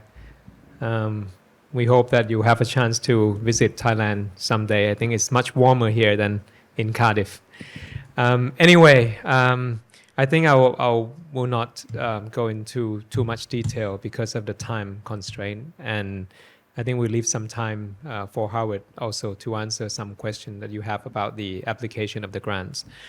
I think the key is very much undeniable that TNE is a very important part of the university activities now these days because of all of the benefits and all of the ever-changing in the fast-changing world that we already discussed by our panelists earlier. So what the ministry sees is that we are seeking and trying to provide all the opportunities possible for the university in Thailand towards the developments of TNE. And actually with the partnership with UK, as Danny was saying, we already have a partnership of 170 years. And in fact, the TNE activities has been going on with British Council for more than, I think it's at least 10 or 15 years now. That with the British Council, but before that, the university itself, because of the alumni that are from UK, already started the connection and a lot of activities, research and all teaching and programs and so on. So it's not new to all of you, I don't think. I think a lot of you here already had an experience about what TNE is all about. So what we're trying to do is, with this opportunity, we work with British Council earlier on the world-class university program, and that's also yield a really fruitful outcome, a lot of collaboration and a lot of outcome that are done between the two countries. I hope Kun Uraiwan will be able to have a chance to showcase what has been done on that program, but that's come to an end. And it's moving on to phase 2, so hopefully we can continue on that. And that mainly also touch on the research, that what Howard was saying here. This TNE grant are not for the research kind of projects, but the world class may touch on that research capability of the both university in Thailand and UK. So what we see here today is that the continuation of the TNE between UK and Thai. So the ministry itself co-funding this grant.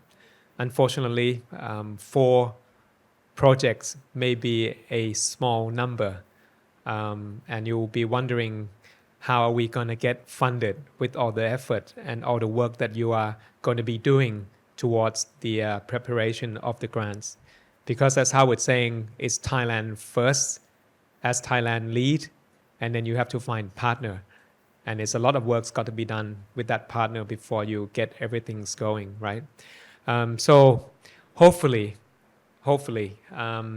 with the program that ministry is running, the Reinventing University, and also the setting up of the new higher education fund that should be coming online by the end of this year, we'll have some budget to support more projects on the TNE activities.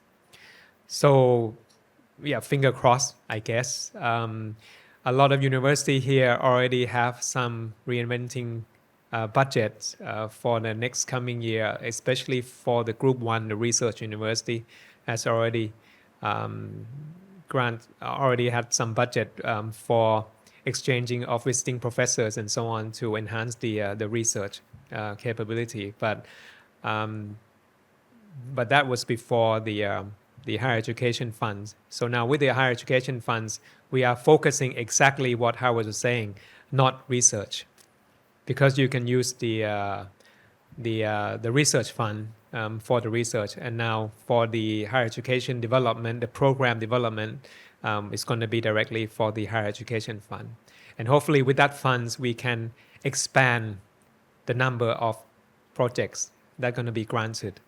So right now it's 4, but if you are keep working, hopefully we can expand that, because we see this as a platform that you can put yourself through, creating the opportunity.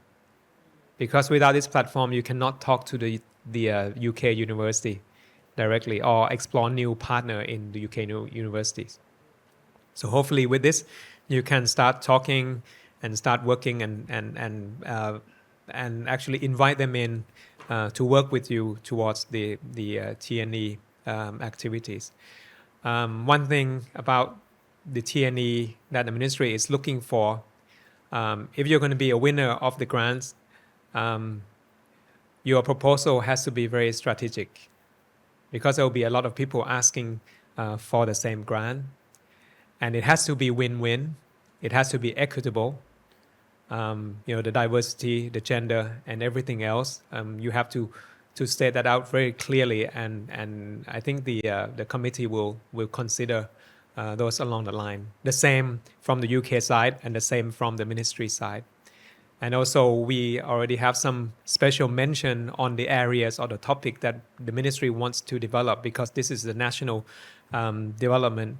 It's on the AI curriculum programs, the EVs, semiconductors, and all the medical and other things that you already learned about.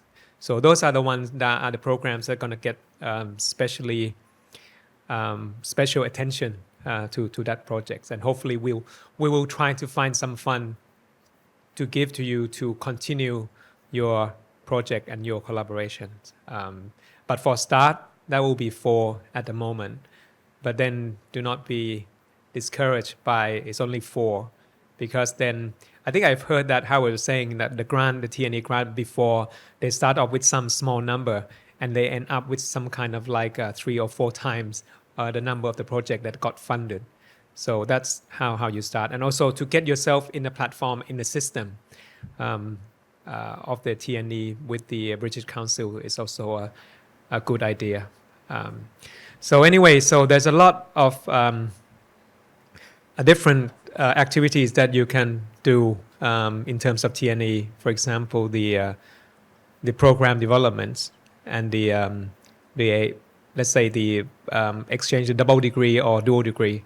But one key important element is the quality. I think in the past, if you have done TNE with the UK institution, it's inevitable that you have to pass the QAA, the quality assurance of the UK. So you got to have that in mind before you start talking to the UK partners. And that's also in line with what ministry is trying to do, is that we want you to have your program accredited at some point in your university. Also, we want to have your institution accredited at some point. So I think it's really, these 2 things are the key that I think maybe UK partner also looking for, is that you got to have a commitment and a plan to improve your quality in programs and your institution. And once you've done that, it's going to be easier, a lot easier to actually talk to any partners in the world, and including the UK partners. I believe if it's a England, university in England now, you got to pass the Office of Student kind of quality control, I believe. But that's, you have to work out and put that in your institution development plan. Apart from that, I think from the ministry side, the partnership, the TNE with UK is great, and we're really thankful for the British Council and the UK government actually to to allow this opportunity with us in Thailand. But I would say that it's not limited to, because we want to create the network. The more partnership that you can bring in, that would be benefit to you. So as Professor Pomtong was saying, you need to know yourself first. Don't copy anybody else. You have to think what you need and how you're going to get it. What would be the best activities for you in terms of TNE? You have to choose. It's not the same for any university. So you have to think really strategically and then work with it. And then creating a global partner, because in the end, I think Thailand has a really good opportunity. Even with the current situation, we still came up like the fifth country that is people in the world wanting to come to visit. So we are in a good shape. We have this opportunity, and the world knows we all are very nice people, and we are really sincere, and we can work with anyone in the world. So take this opportunity to create a project that shows the world what we have and what we are capable of, and hopefully provide news opportunity for our next generation, for our future in the region and also in the world, going back to creating a higher quality programs and partnership, starting with the Thai and UK. So if you have any question, I think Howard and I will be happy to answer with that little time we have before we go to the next session. Thank you.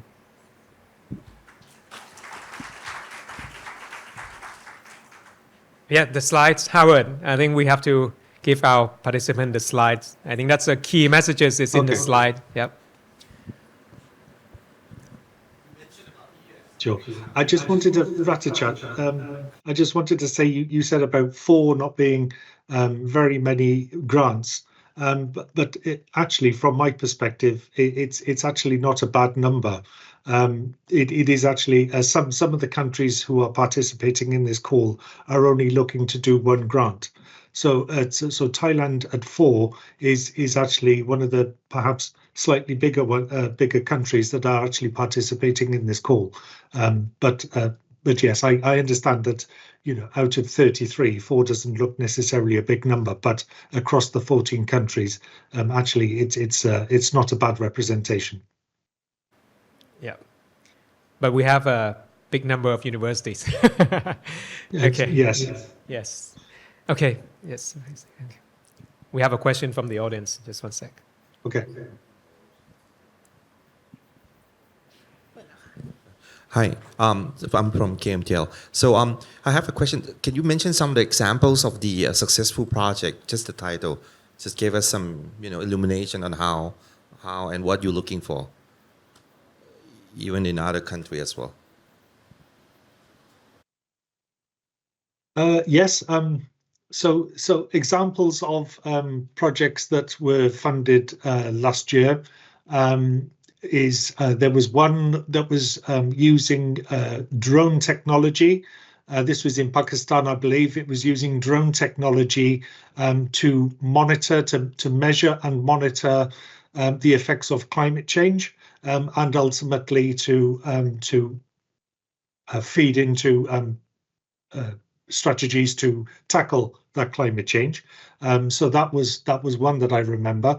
I also remember one from Bangladesh, which was about working with a local a college in order to bridge a sort of an education gap, if you like, particularly with young girls from village backgrounds, in order to boost the number of midwives, or qualified midwives in Bangladesh, because there is a significant shortage there.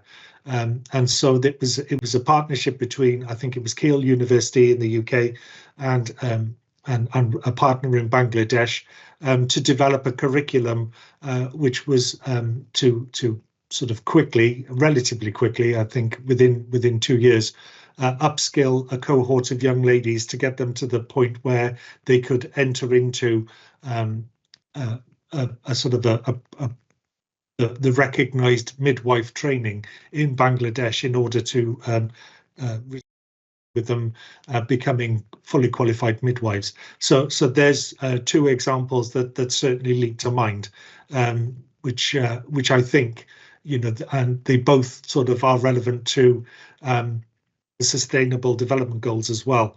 So that's why they particularly stand out in my mind. So I hope that's answered that question. I think to be successful, it also has to be country specific. So maybe from what Howard was saying, it's successful for their problems, but may not be for Thailand. So you just have to look at that square when they say, what Thailand's need in terms of the TNE as well. Okay, thank you very much. I'm Associate Professor Dr. Katria Sohanasi from King Mongkut University of Technology, North Bangkok. We thank you very much for today's opportunity for joining the proposal for funding from British Council.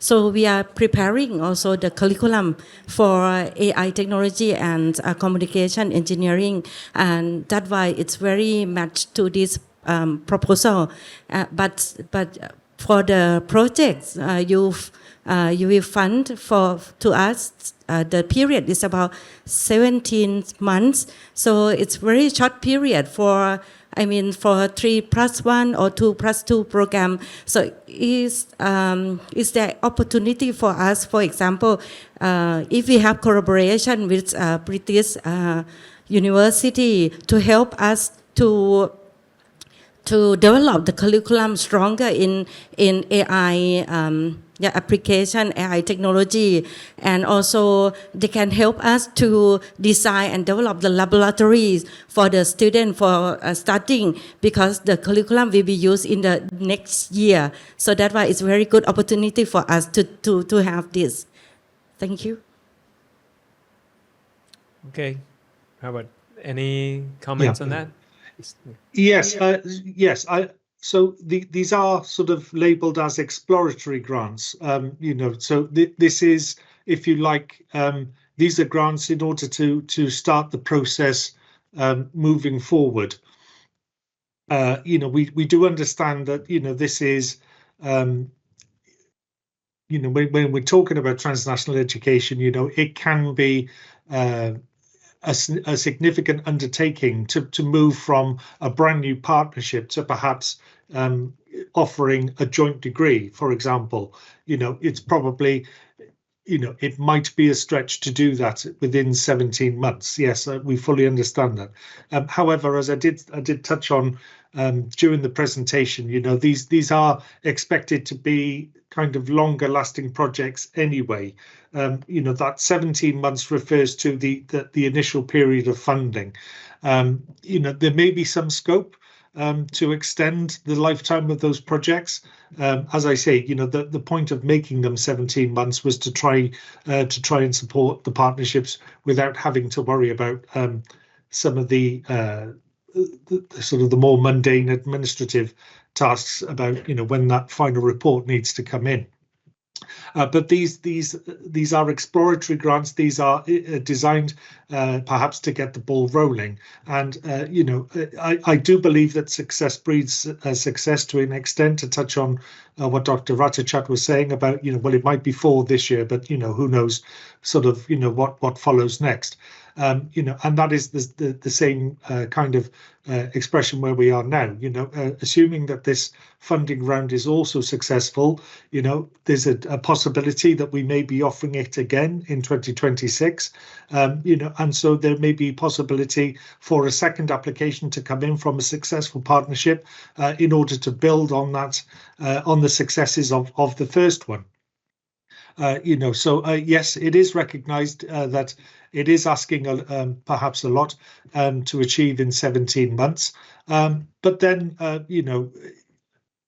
we, as I say, we have seen some quite ambitious projects, be begun and sort of are underway now. So the ball's in your court.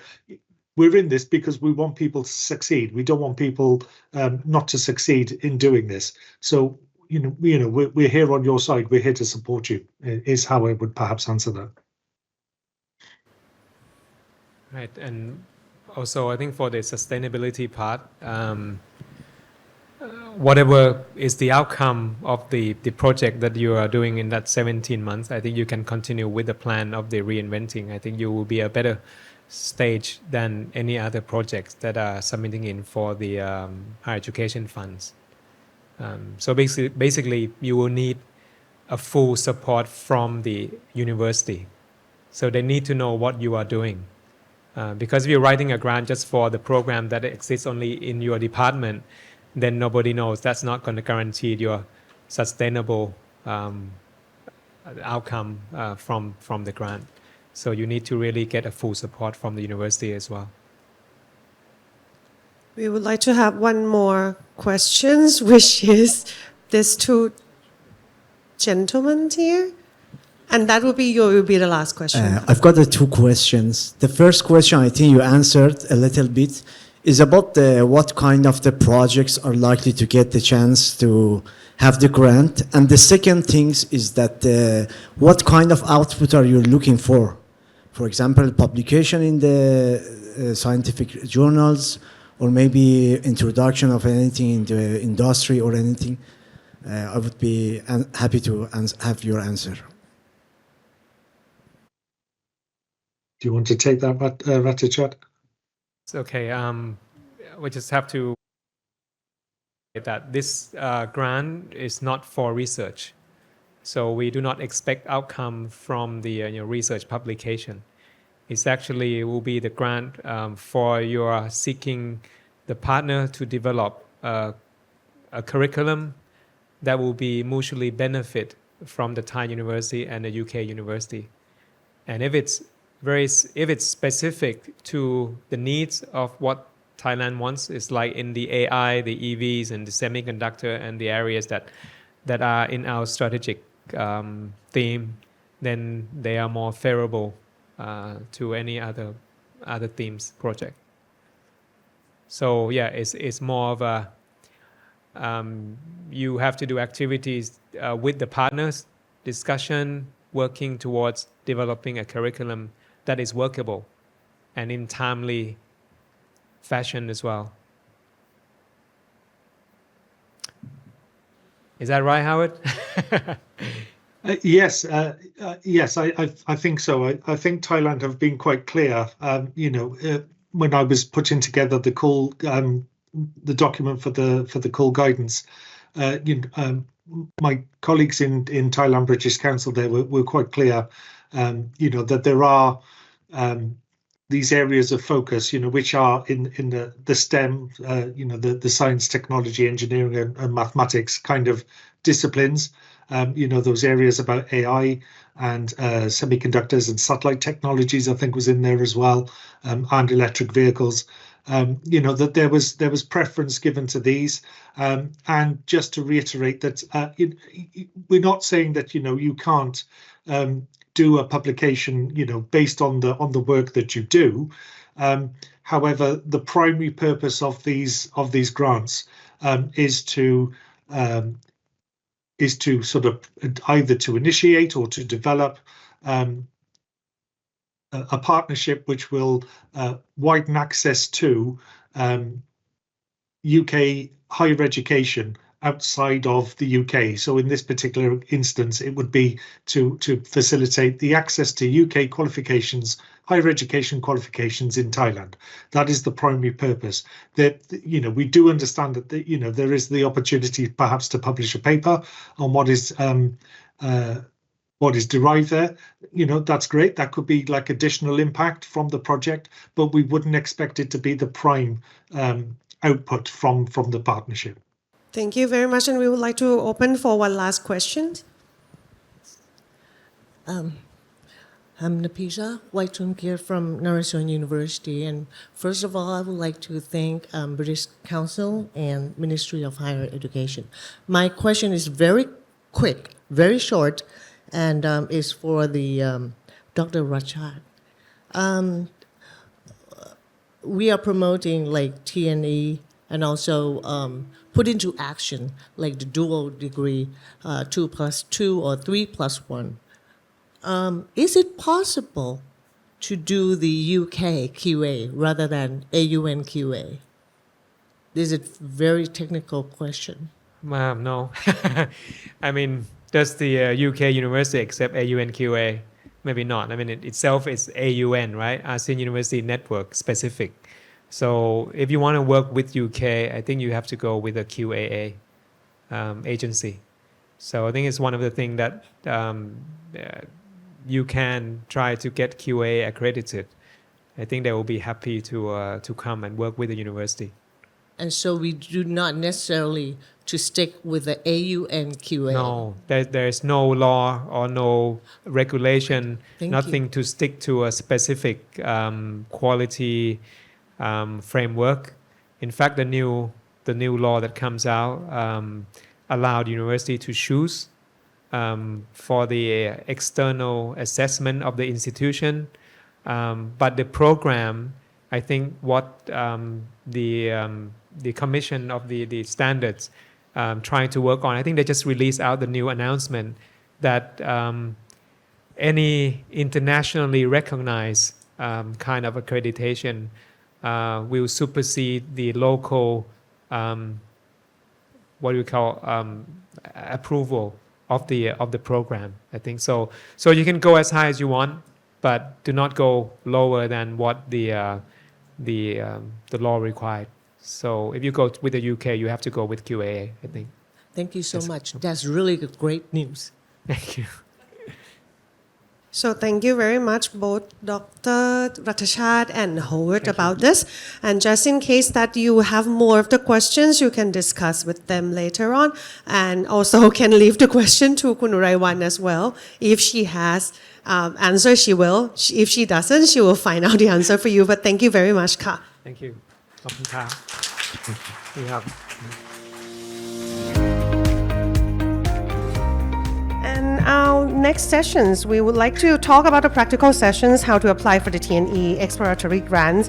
And joining us online, we have another British Council colleagues, Mr. Stephen Farnsworth, Senior Consultants from the British Council UK, to providing the guidance and on using the application platform and sharing tips for submitting the applications. So over to you.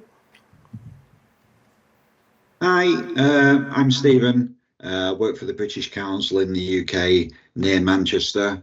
I think I'm sharing my screen now. Can everybody see the application screen? Yes. Yes.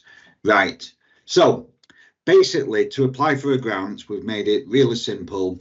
Everybody needs to visit this website, Going Global Partnerships grant platform. I'm sure it'll be shared afterwards so that you don't need to make a note of it. The very first time that you visit the grant platform, you need to register, and registering is incredibly simple. You simply put your email address in and click continue. I'm doing this live to show you how easy it is. You'll then be asked for a security code, which will be sent to the email address that you've registered with.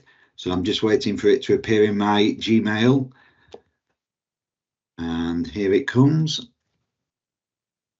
562569.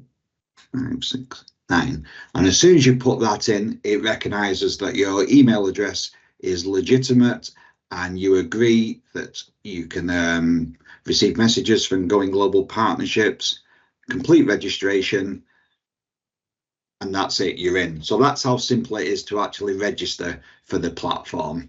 Now you'll see at the top, there's a button that says apply, but you can also see below all the grant calls that are open at the moment. So obviously these are for all over the world. We've got Europe, the Thailand one we're going to look at, India, etc., etc. But you're only going to be interested in the Thailand application. So if we click that, there's a couple of notes about the application. which I won't go through. You can read that in your own time. It defaults with the grant that you're applying for, and it will default to the name that you've registered with. So you simply click Save and Next.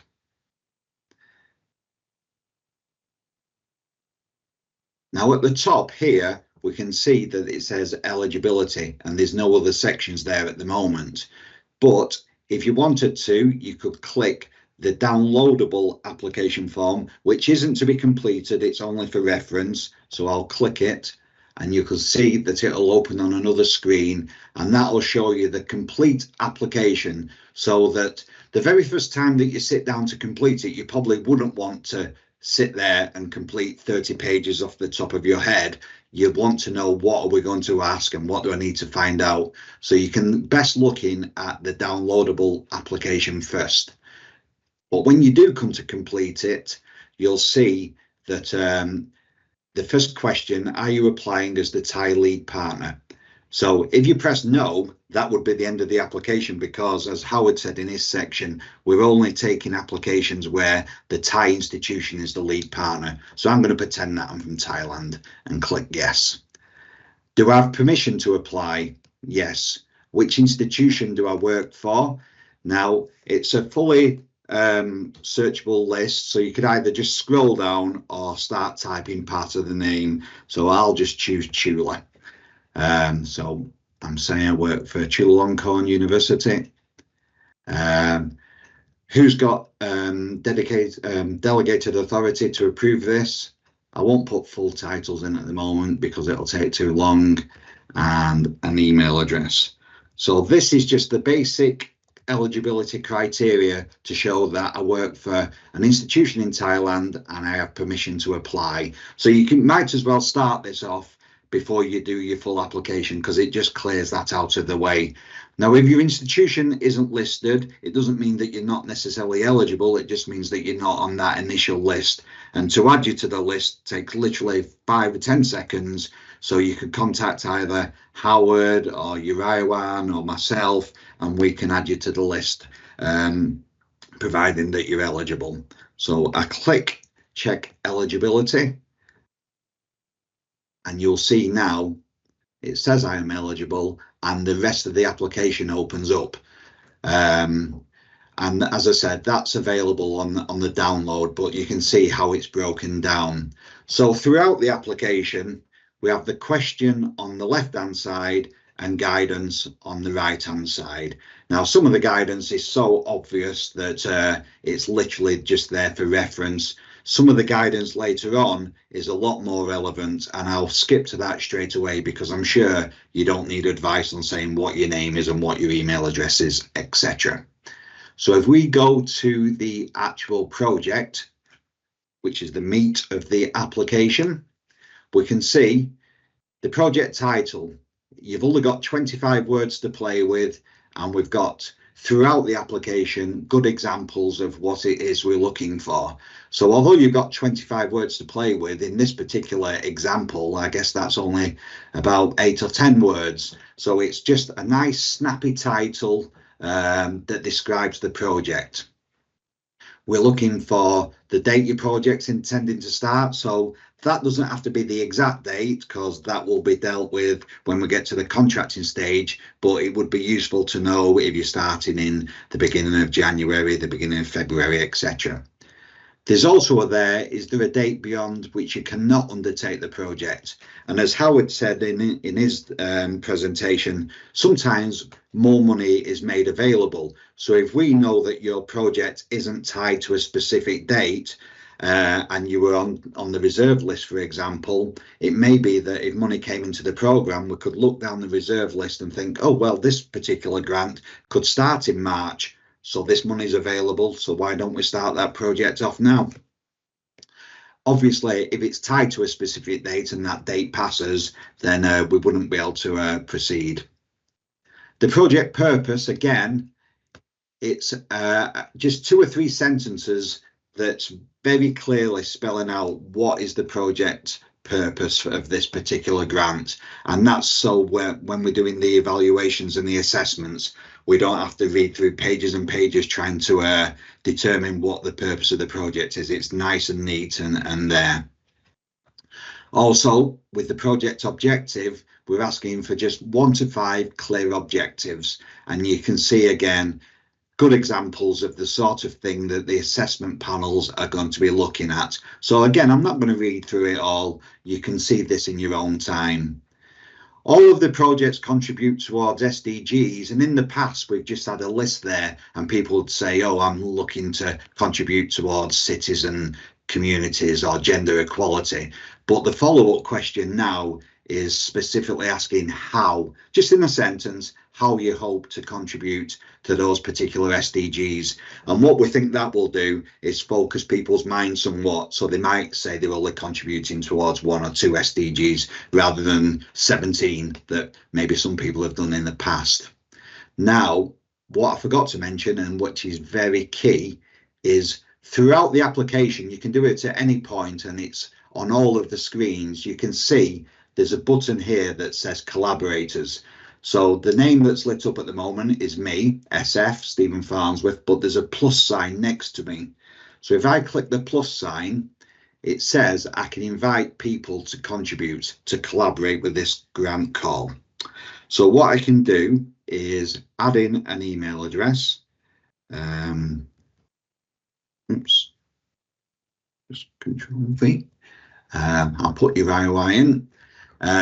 Now, before I invite Uriwan, I have this privilege setting. So it defaults to view. So view means that invite Uriwan and she accepts, she can see this application, but she can't do anything with it at all. She can only view what I've written.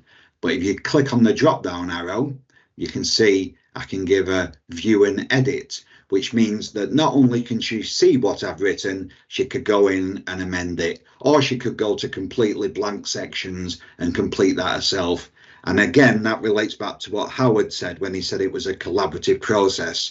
You would probably want to invite your UK partner to maybe contribute towards some of the sections and add some information in. But likewise, if you're working in a central partnerships office, you might want to send it out to some of your academics to add information in there. The final setting is view, edit and submit. So as it suggests, not only can you view it, not only can you edit it, but you can also submit the application. So I would suspect that most people don't want to do that, because if you're starting off the application and you're going to be responsible for it, you're probably going to be the one who wants to submit it. But it's going to be different instances for different institutions. It may be that you've designated one of your secretaries maybe to do some of the work, and they're ultimately going to submit it on your behalf, because maybe you're going to be on leave when the 8th of September comes. So you want to make sure that you don't miss on submitting the grant. So it doesn't really matter for UI1. I'm going to leave it as the view, edit and submit, because I'll delete this application as soon as the presentation's over. So UI1 will get an invitation to her email address. She'll complete the registration as I showed you at the beginning, and then she will be able to go into the application and amend anything or add anything there where we've got gaps. So another couple of the key sections worth looking at are the activities and monitoring. So at the beginning, we're saying how many main activities. So we don't want you to break down every single thing that you're going to do over the 17 months. We're just looking at the main activities. So if I say, I'll just say 1, but you can have up to 5 main activities, but you submit the same things for all of them. So as soon as you say how many activities, you're then invited to tell us what it is exactly. So as we've said, give the activity a name. If you're doing a group of webinars, for example, you'd say a webinar series rather than detailing 10 different webinars. A brief description of what the activity is. Try and make it, in the UK we use a system called SMART, which means it's time bound and realistic and achievable, etc. So here we've used that methodology. So it's clearly a 1-hour webinar hosted between, in this case, UK and Indonesia, and it's happening in July 2026. So We're also looking at what it's going to deliver. That's the tangible output, so something really sort of immediate and clear. So could be delivering a webinar, it could be training slides, it could be modules, etc. How will you know it's successful? So what does success look like, and how will you verify that success? So again, it's very, very clear, and you'll be able to pick things out of there thinking, oh yeah, it's a webinar, we're going to look at an attendance log, etc. The outputs, we look at in 3 different ways. We look at from the UK perspective, your department perspective, and your host perspective. And again, we're looking at outputs and benefits. And throughout, you'll see examples that are different in all the different sections. So again, I'm not going to read through them, and I'm sure these are only for guidance. We don't expect you to say, oh, we will have improved staff capacity embedded into employability themes. It's going to be whatever's relevant for your particular project. The outcomes, similarly, you'd say what your expected outcomes are, and we've got examples of hard outcomes and soft outcomes, and a brief description of what we mean by hard and soft outcomes. And also, if the outcome is immediate, so is this likely to happen straight as soon as the project ends, or is this a longer term outcome? And again, there's you'll see when a question's optional, it will say optional. If it doesn't say optional, then you do have to enter something. And throughout the application, I'd say at least 90% is non-optional. You are going to have to complete the form. But the reason these are optional is because you might only have one real outcome from this project. You won't necessarily have 4 or 5 or however many we've got here. The gender and EDI statements. So if you've applied for a British Council grant previously, because we've had a number of grants where we've had Thai institutions apply, we've always had this gender and EDI section, but we haven't had the guidance in the same way. We've always had a core guidance document, but again, similarly to the other sections, we've included guidance notes next to the question so that you're not constantly referring back to the guidance document to see what it is we're looking for. So we've worked with the various gender and EDI teams throughout the British Council to come up with some sort of good examples and clear descriptions of what we're looking for. Because what we've found in the past, particularly with gender and EDI, is people think, oh, well, we've got the Athena Swan Charter or we've got our policy, and they will literally copy across the institutional policy regarding gender and equality. But we're looking for key information and key examples rather than somebody just copying across what's already available on their own universities. So throughout the application, again, you can see at the bottom, you've got the option to save and next, save and close, or submit the application. Now, if you try and submit the application without completing it, it won't allow it. So it's absolutely impossible to submit an application that isn't completed. You'll get all sorts of alerts. And as you can see, nearly everything is red on here because I haven't completed anything. It's more likely that if you press submit, you may have just missed one simple thing. And so the box will light up. You'll go to the box and you'll see, oh, I haven't put the expected outcome in. So as soon as you've put that outcome in, you see it turns off red there, and once you've submitted it, it will go. But throughout as well, there's certain fields where a number is required, so you'll only be able to enter a number. If an email address is required, it will look to make sure that you've got the ampersand and sign, so they know it's really an email address. On the application statements, it may be that you forgot to tick a box, and as soon as you tick a box, it turns it off red. So it is fairly intuitive to spot where the error is. You're not left scratching your head thinking, oh my God, what have I missed out, and trying to read through every single question to see if you've answered it correctly. You just follow the red and it'll see what you've missed. The supporting documentation is really important. So For the lead person within the Thai institution and for the lead person for your partner, we expect you to include a CV. There isn't a set pro forma. CVs look different in different institutions in different countries. It's whatever you believe is your acceptable version of your curriculum vitae. We also obviously need a letter of support from your institution to say they acknowledge that this application is being made and that you have the resources and staff to be able to meet this should the application be successful.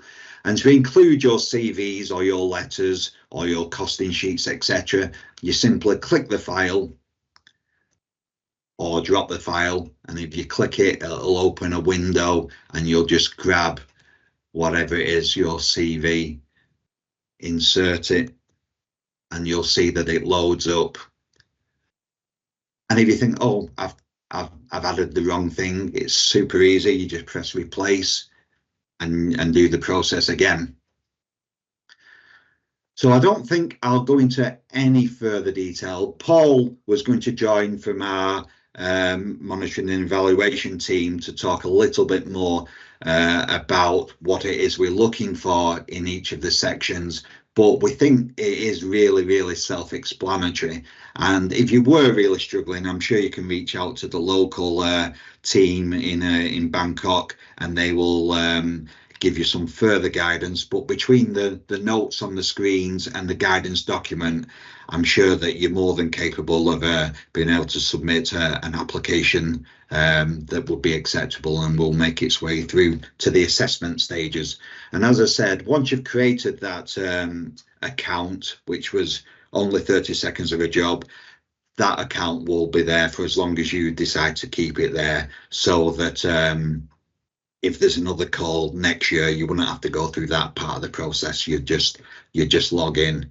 Now, we said that the deadline for applications is the 8th of September. So even if you submitted the form and it was not the 8th of September yet, you could still go in there and amend it. So you can amend it at any point up to the 8th of September.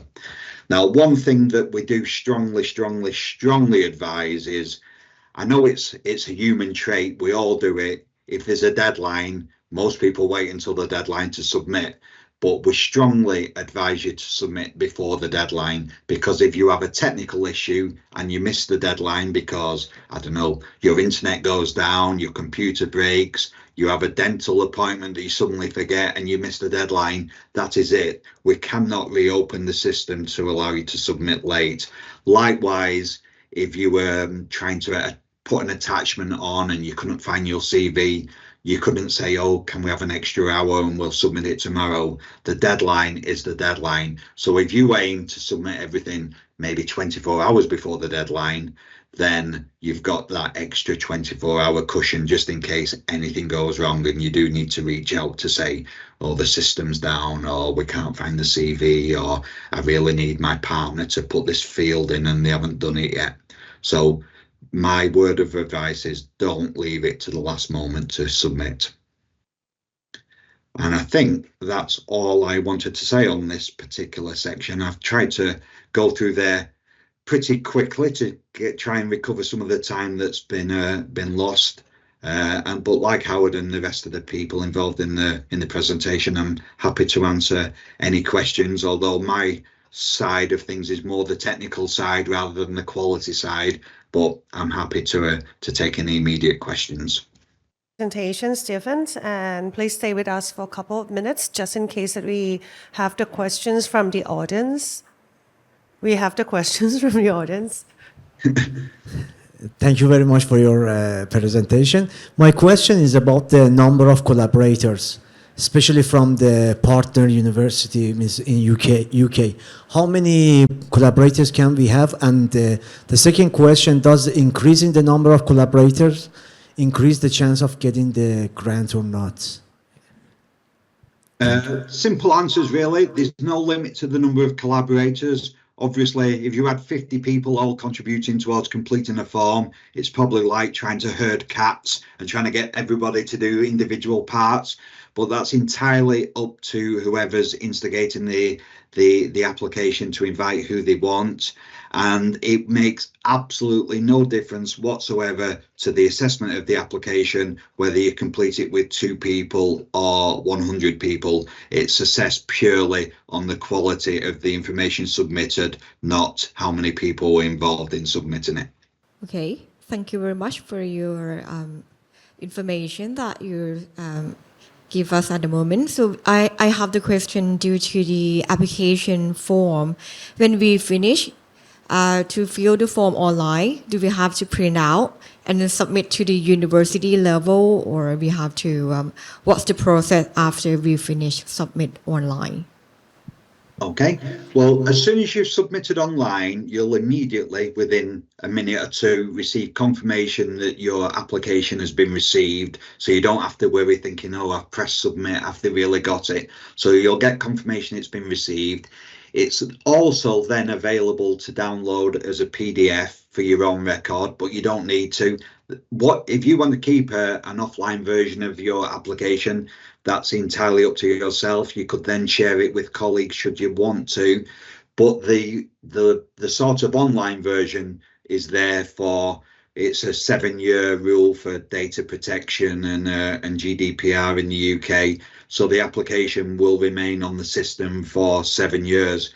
Not that I would imagine anybody would want to revisit 5 or 6 years later, but you may want to revisit during the course of the project if you were successful. And it's probably also worth mentioning at this point that Howard mentioned reporting.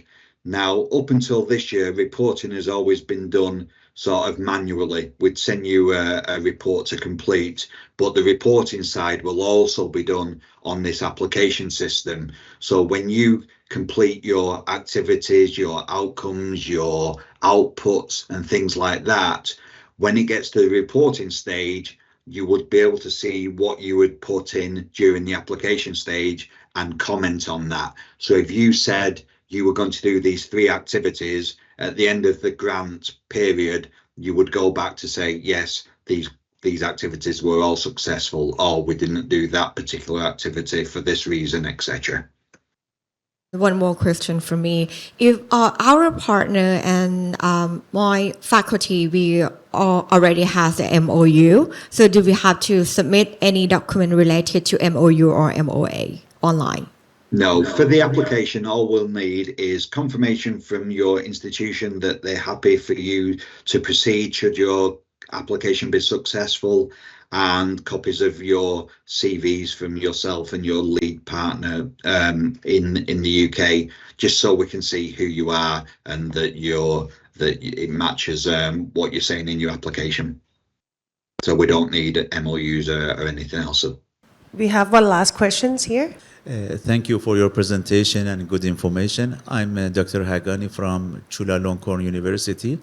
I have a question about the output of this project. Can you please explain what's the meaning of the output? And because in this section is divided 2 sections, hard and soft task, I will be appreciated if it's possible to give more information about output. Thank you. As I say, it'll probably be clearer when you read it in your own time, because this has come from our monitoring, evaluation and learning unit. So what they've described as being an output as opposed to a benefit.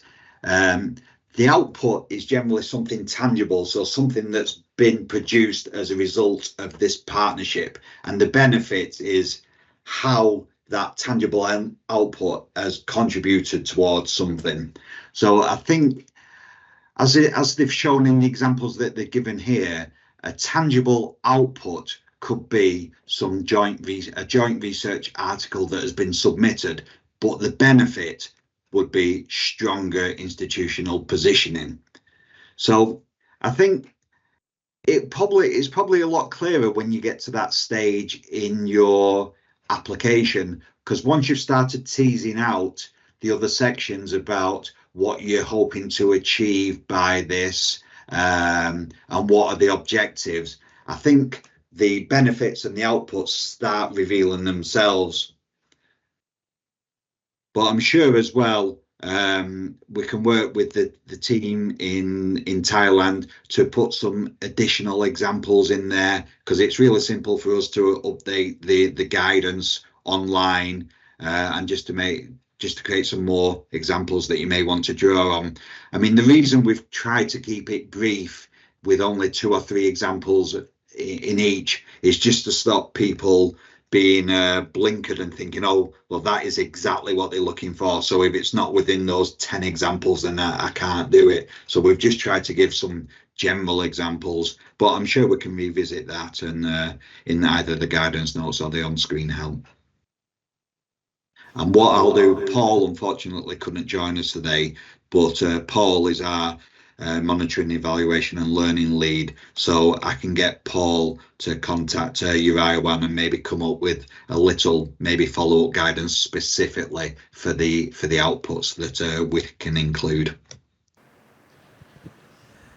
Thank you, Stephen. Just can you explain about difference output and outcome in the application form?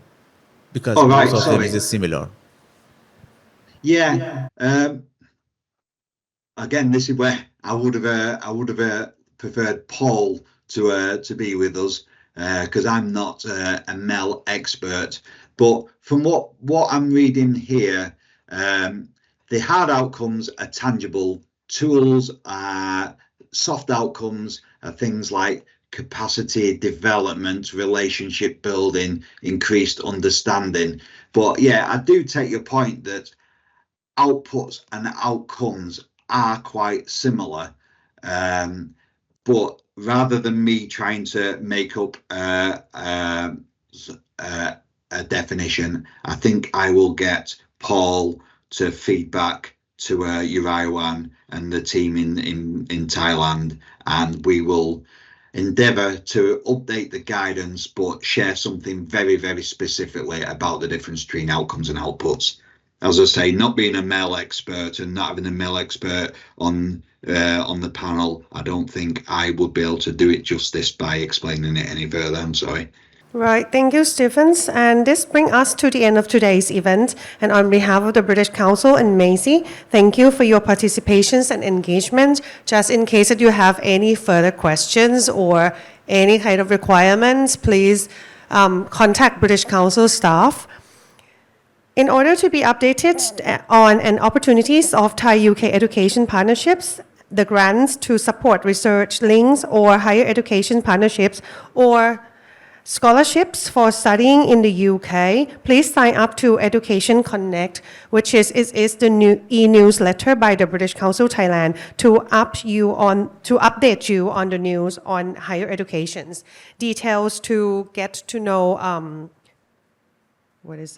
Education Connect is on your brochure that you get from the registrations. And we hope you find today's sessions informative and inspiring. And we are looking forward to seeing more partnerships between Thailand and the UK universities in the near future. Thank you once again and wish you all the successful in the futures of TNE collaborations. ขอบคุณค่ะ